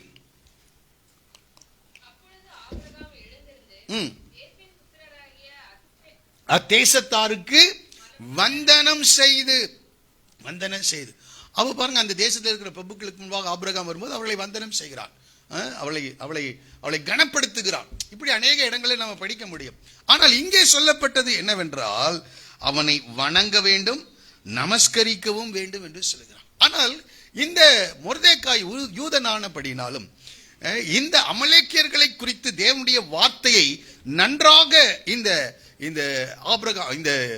மொர்தெகாய் அறிந்திருந்தபடினாலும் 2வது வசனம் சொல்கிறது, மொர்தெகாய் அவனை வணங்கவும் இல்லை, நமஸ்கரிக்கவும் இல்லை. இது என்னன்னா, அவனுடைய அதிகாரத்தை ஏற்றுக்கொள்ளாத நிலை அல்ல. இந்த மொர்தெகாயினால் அவனை ஏன் வணங்க முடியவில்லை என்றால், அவன் ஒரு அமலேக்கியனா இருக்கிறான். வாசிக்கலாம், யாத்ராகமத்தின் புஸ்தகம் 17வது அதிகாரம். ஏன் அவன் வணங்கவில்லை என்றால், 17வது அதிகாரத்தில் இஸ்ரவேல் ஜனங்கள் எகிப்து தேசத்திலிருந்து வரும்போது முதலாவது அவர்களுக்கு எதிராக வந்த ஒரு ஜாதி என்னவென்றால் இந்த அமலேக்கியர்கள். இந்த அமலேக்கியர்களோடு கூட இந்த இஸ்ரவேல் ஜனங்கள் யுத்தம் செய்கிறார்கள். அந்த யுத்தத்தின் முடிவிலே ஆண்டவர் மோசேயை பார்த்து சொல்லுகிறார். 16வது வசனம் சொல்லுகிறது, அமலேக்கின் கை கர்த்தருடைய சிங்காசனத்துக்கு விரோதமாய் இருந்தபடியினால் தலைமுறை தோறும் அவனுக்கு விரோதமாய் கர்த்தரின் யுத்தம். இவன் யாருன்றது தெரியும், இவன் ஒரு அமலேக்கியன். அந்த அமலேக்கிய ராஜாவாகி ஆகாகுடைய சந்ததியிலே வந்திருக்கிறான். அப்போ இவனை ஆமான் என்ன செய்திருக்கிறார்? உயர்த்தி வைத்திருக்கிறார். இவனை வணங்கவும் நமஸ்கரிக்கவும் சொல்லுகிறார். 2வதாக யாத்ராகமத்தின் புஸ்தகம் 20வது அதிகாரத்திலே 2வது கட்டளை, எதையும் என்ன செய்யக்கூடாது, என்னை என்று உனக்கு வேறு தேவர்கள் உண்டாய், யாரையும் வணங்கக்கூடாது என்று சொல்லப்பட்டிருக்கு. இந்த 2 வசனங்களின் அடிப்படையிலே இந்த மொர்தெகாய் அவனை என்ன செய்யல, வணங்கவும் இல்லை, நமஸ்கரிக்கவும் இல்லை. இந்த 3வது குறிப்பை சொல்லுகிறேன். வசனத்தின் நிமித்தம் பிரச்சனைகள், பாடுகள், துன்பங்கள், வேதனைகள், இப்படிப்பட்ட காரியங்களை அனுபவிக்கிறவர்களுக்காக தேவன் இந்த வார்த்தையை சொல்ல விரும்புகிறார். வசனத்தின் நிமித்தம். இந்த மொர்தெகாய் வேறொன்றும் அல்ல, பெருமையினாலே அவனை வணங்காமல் இல்லை. ஆனால் இந்த இவன் ஆகாகியனாகிய அமலேக்கியனாய் இருக்கிறான்.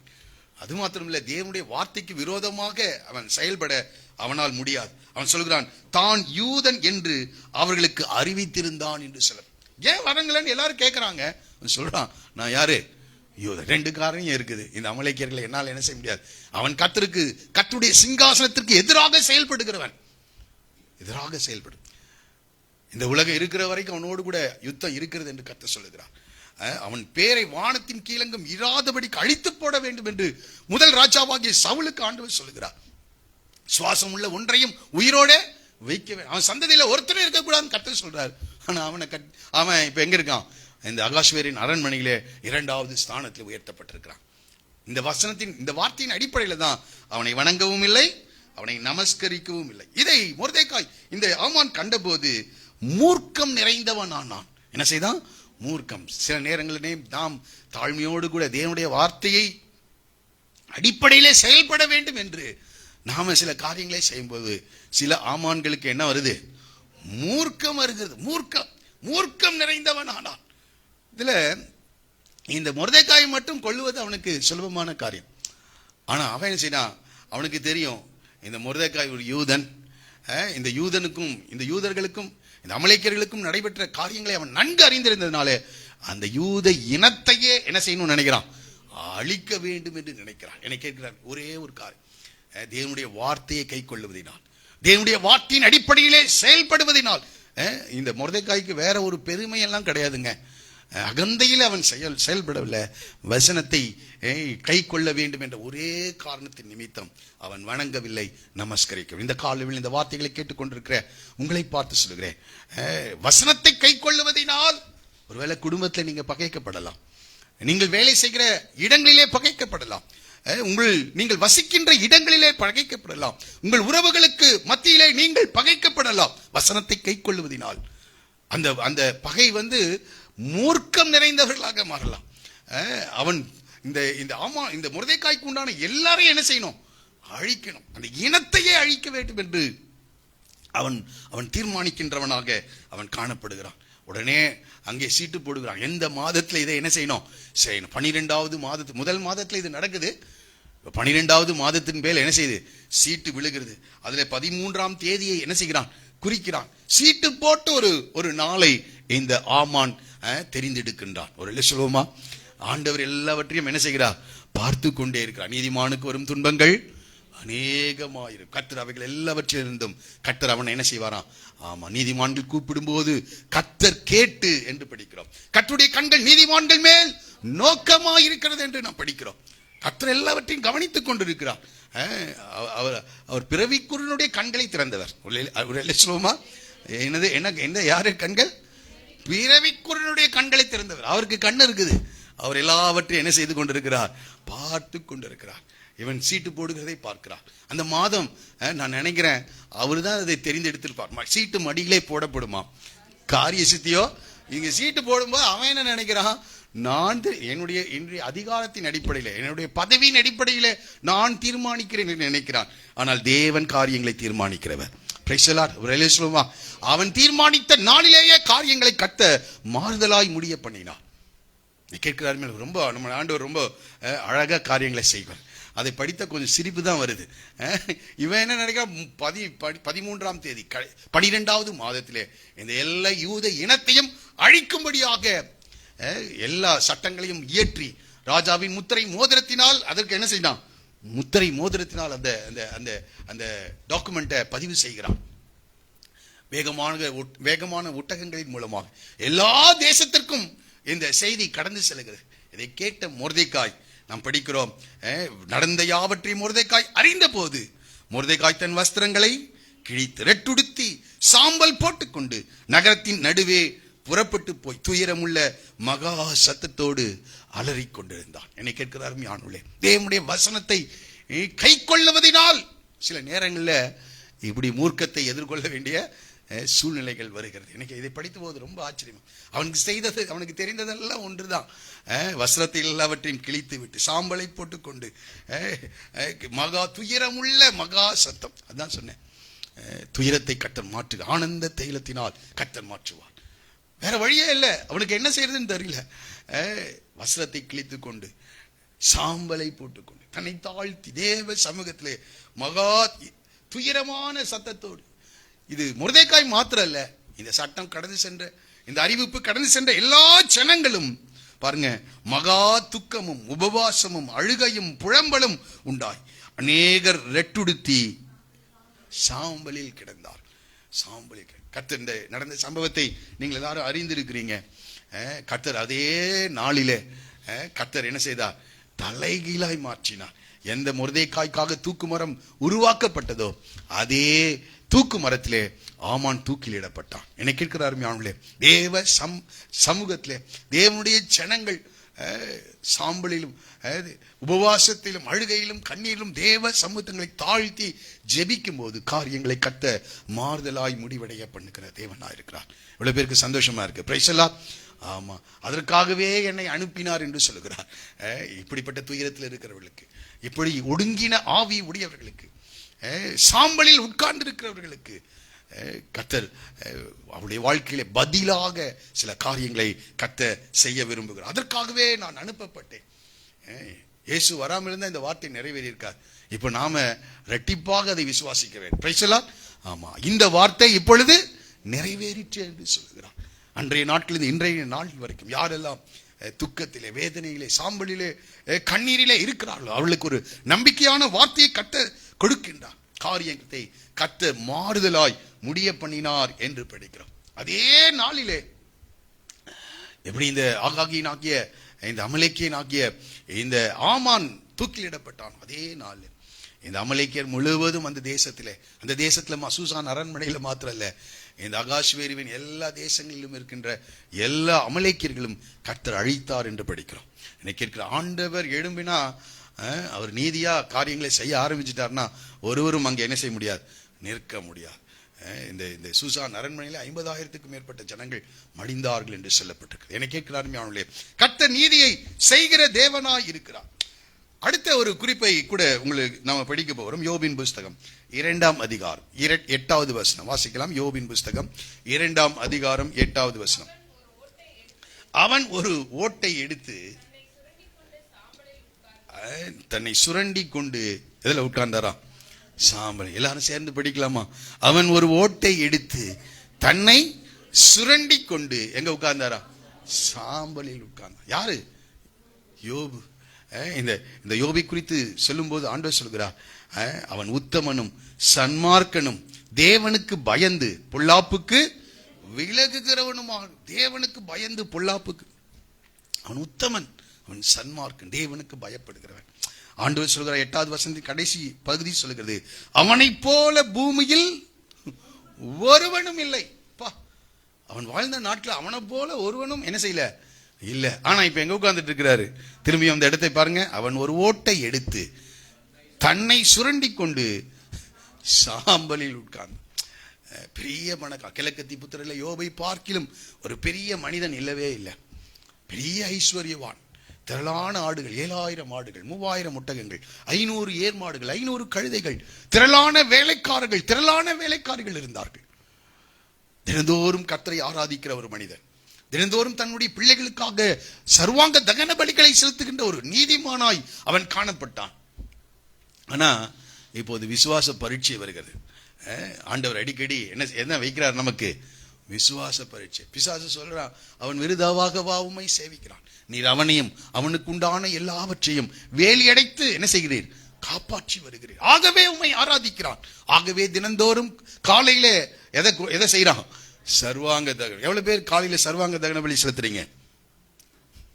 என்ன சொல்றேன்னு கேட்க புரியுதா? காலையில் எழுந்த உடனே தேவனுக்கு முன்பாக உங்களை தயார்படுத்தி கொண்டு கர்த்தரை ஆராதிக்கிறவளா இருக்கிறீர்களா? கர்த்தரை நோக்கி ஜெபிக்கிறவளா இருக்கிறீர்களா? தினந்தோறும் நான் நினைக்கிறேன், பிள்ளைகளுக்காகவே சர்வாங்க தகன பலி செலுத்தினா ஆபிரகாம் தனக்காக தேவ சமூகத்தில் மன்றாடுகிறவனாக, ஜெபிக்கிறவனாக, தேவனை துதிக்கிறவனாக நிச்சயமாக என்ன செய்திருக்கணும்? இருந்திருக்கணும். இந்த காலையில் தேவனை ஆராதிக்கிற ஒரு மனிதன், நீதிமான், உத்தமன், சன்மார்க்கன், தேவனுக்கு பயந்து பொல்லாப்பை விட்டு விலகுகிறவன், அவனை போல பூமியிலே ஒருவனும் இல்லை. ஆனா இப்போ ஒரு விசுவாச பரீட்சை அங்கே காணப்படுகிறது. இந்த பரீட்சையில அவனுக்கு தெரியாது அது பரீட்சை என்று. ஒரே நாளிலே 7,000 ஆடுகளை இழந்தான், 3,000 ஒட்டகங்களை இழந்தான், 500 ஏர்மாடுகளை இழந்தான், 500 கழுதைகளை இழந்தான். எனக்கு அது கூட பரவாயில்ல, 10 பிள்ளைகளை என்ன செய்தான்? ஒரே நாளில் இழந்தான். யார் இவரு? நீதிமான். அவனை போல ஒரு மனிதன், தேவனை அதிகாலமே தேடுகின்ற ஒரு மனிதன், எல்லாவற்றையும் இழந்தான். இன்னைக்கு இருக்கிறாருமே ஆனவளே, எல்லாவற்றையும் இழந்தான். திரும்பவும் பிசாசு ஆண்டவர் சமூகத்தில் வர்றார். அவன் சொல்றான் பாருங்க, அவன் இன்னும் தன் உத்தமத்திலே உறுதியாய் நிற்கிறான் என்றான். அவன் உறுதியாய் நிற்கிறான், உத்தமத்திலே உறுதியாய்.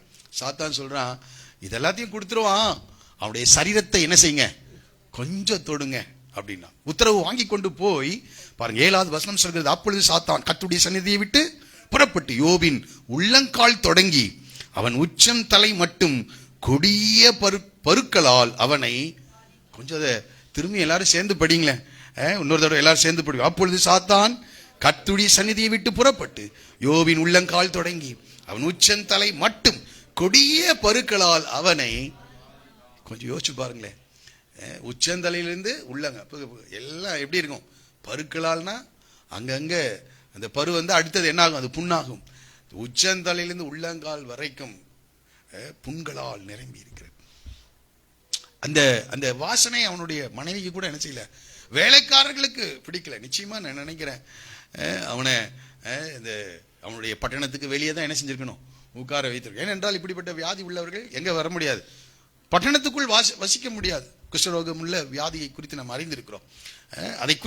அதை பார்க்கும்போது அவர்கள் அது தீட்டான காரியம்.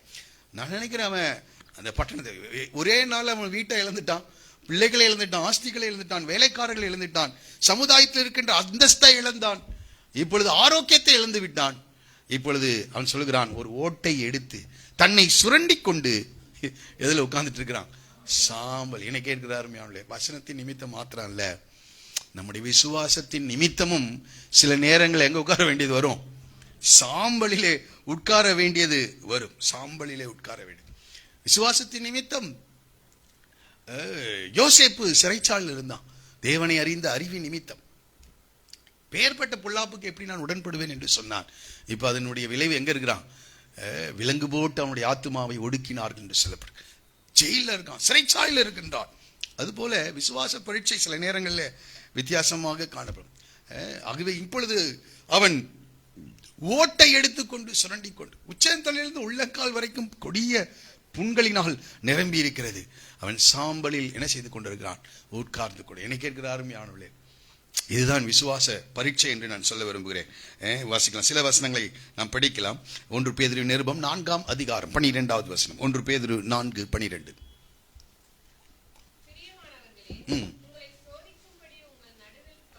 உங்களை சோதிக்கும்படி, உங்களை பரீட்சிக்கும்படி உங்கள் நடுவில் பற்றி இருக்கிற அக்கினியை குறித்து ஏதோ புதுமை என்று. இன்னைக்கு அநேக நேரங்கள்ல பாவமும் பண்ணல, ஒன்றும் பண்ணல, ஆனாலும் இப்படிப்பட்ட பிரச்சனை. ஆனால் இங்கே படிக்கிறோம், பிரியமானவர்களே, உங்களை சோதிக்கும்படி உங்கள் நடுவில் பற்றி இருக்கிற அக்கினியை குறித்து ஏதோ புதுமை என்று திகையாமல்.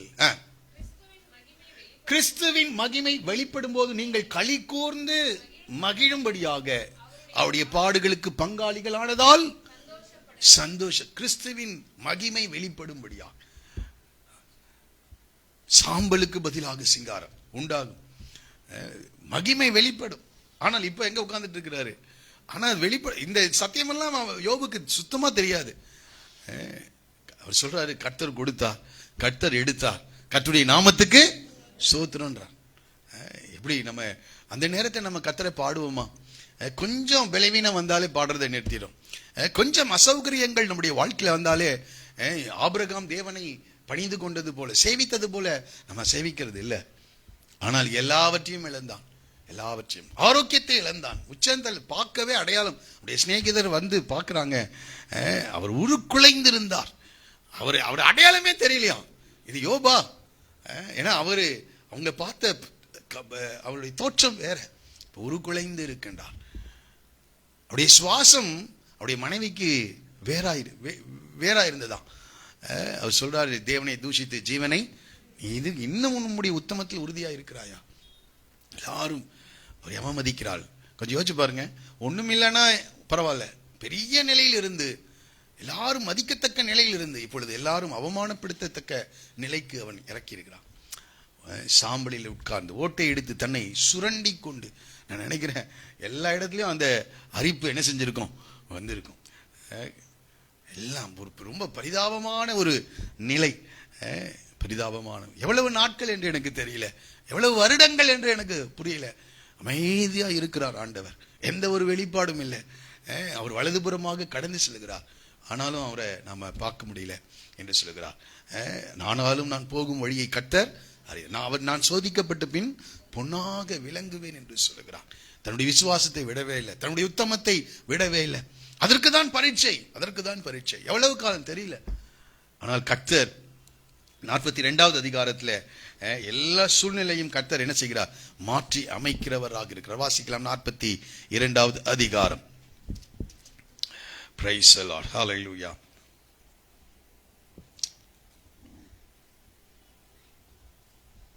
பத்தாவது வசனம். யோபு தன் சிநேகிதருக்காக வேண்டுதல் செய்தபோது கர்த்தர் அவன் சிறையிருப்பை யோபுக்கு முன் இருந்த எல்லாவற்றை பார்க்கிலும் இரட்டத்தனையாக கர்த்தர் அவனுக்கு தந்தருளினார். அவன் சாம்பல்ல உட்கார்ந்து கொண்டிருந்தான்.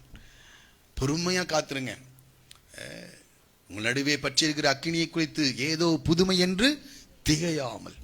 கிறிஸ்து வெளிப்படும் போது அந்த மகிமை வெளிப்படும். Price the Lord. ஆகவே அவருடைய பாடுகளுக்கு பங்காளிகளானதால் நாம் சந்தோஷப்பட வேண்டியவர்களாக இருக்கிறோம். அதே போல 1 பேதுரு 1:7 கூட நமக்கு விசுவாசம் இருந்தா அந்த விசுவாசம் சோதிக்கப்பட்டு என்று நாம் படிக்கிறோம். 1:7 வாசிக்கலாம்.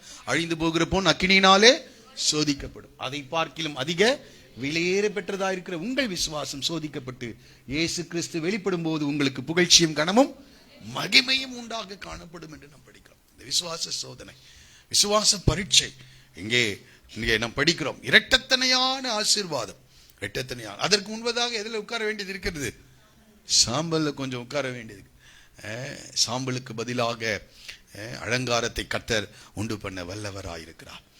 ஒடுங்கின ஆவிக்கு பதிலாக துதியின் உடையை கொடுப்பார். வேதனைகளுக்கு பதிலாக, துயரத்துக்கு பதிலாக ஆனந்த தைலத்தினால் தேவன் நம்மை நிரப்ப வல்லமையுடைய தேவனாயிருக்கிறார். எதற்காக இதை செய்கிறார் என்றால், தேவனுடைய மகிமை விளங்க பண்ணுகிற நீதியின் விருட்சங்கள் எனப்படுவார்களாம். Price the Lord. ஆமா, எல்லாம் இப்போ இன்றைக்கு அவர்கள் மரித்தும் இன்றைக்கும் பேசுகிறார்கள். Price the Lord. இன்றைக்கும் யோபை குறித்து நினைவு கூறுகிறோம், ஆபிரகாமை குறித்து நினைவு கூறுகிறோம். அப்படி மகிமை வெளிப்படுகின்ற நீதியின் விருட்சங்களாக அவர்கள் காணப்படுகிறார். ஒரு சொல்லுவோமா? கடைசியாக ஒன்றை சொல்லி நான் முடிக்க விரும்புகிறேன். தானியேல் தீர்க்கதரிசன புத்தகம் 9ஆம் அதிகாரம் 3வது வசனத்தை தானியேல் அப்படி இருந்தார் என்று படிக்கிறோம். தானியேல் 9:3.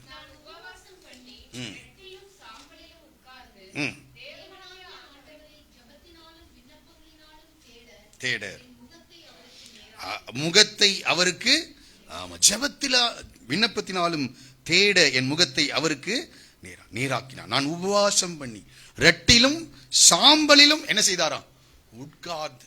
இந்த தானியேல் ரெட்டிலும் சாம்பலிலும் உட்கார்வதற்கு காரணம் என்னன்னா, 2வது வசனம் சொல்லுகிறது, தானியேல் ஆகிய நான் எருசலேமின் பால் கடிப்புகள் நிறைவேறி தீர 70 வருஷம் செல்லும் என்று கர்த்தர் எரேமியா தீர்க்கதரிசியோட சொல்லிய வருஷங்களின் தொகையை புஸ்தகங்களால் தேவன் சொன்னார். 70 வருட சிறையிருப்புக்கு பிறகு இந்த பாபிலோன் தேசத்தில் சிறைப்பட்டு போனவர்களை நான் மீட்டுக் கொண்டு சுய தேசத்துக்கு அழைத்து வருவேன் என்று சொன்னார். இப்பொழுது 70 வருஷம் நிறைவேறி கொண்டிருக்கிறது. தேவன் தமது வார்த்தையை நிறைவேற்றும்படியாக இந்த தானியேல் ரெட்டிலும் சாம்பலிலும் உட்கார்ந்தான் என்று படிக்கிறோம். நான் உபவாசம் பண்ணி ரெட்டிலும் சாம்பலிலும் உட்கார்ந்து தேவனாகிய ஆண்டவரை ஜெபத்தினாலும் விண்ணப்பங்களினாலும் தேட என் முகத்தை அவருக்கு நேராக்கினேன். இந்த காலை வேளை கர்த்தருடைய வார்த்தை உங்களுக்கு வந்திருக்கலாம். தேவனுடைய வாக்குத்தத்தங்கள் உங்களுடைய வாழ்க்கையிலே கொடுக்கப்பட்டிருக்கலாம்.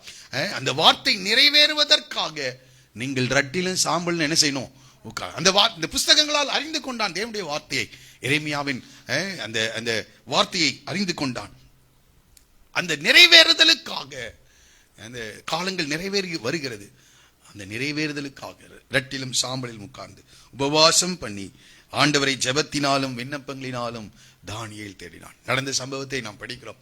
இந்த மேதியனாகிய தரியு ராஜ்யபாரத்துக்கு பிறகு கோரேஸ் என்ற ராஜாவை தேவன் என்ன செய்தார்? எழுப்பினார். தேவன் அவன் ராஜ்யபாரத்துக்கு வந்த முதலாவது ஆண்டிலேயே ஒரு அறிக்கையை கொடுக்கிறான், ஒரு கட்டளையை போடுகிறான்.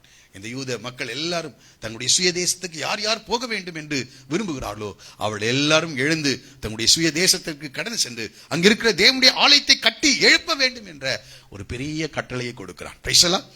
எரேமியாவுக்கு தெரியாது இந்த கோரேஸ் வருவார் என்று. இப்படிப்பட்ட சூழ்நிலைகள் மாறும் என்று எரேமியாவுக்கு தெரியாது. ஆனால் கர்த்தர் கொடுத்த வார்த்தையை அவர் சொல்லி எழுதி வைத்து விட்டு போயிட்டார்.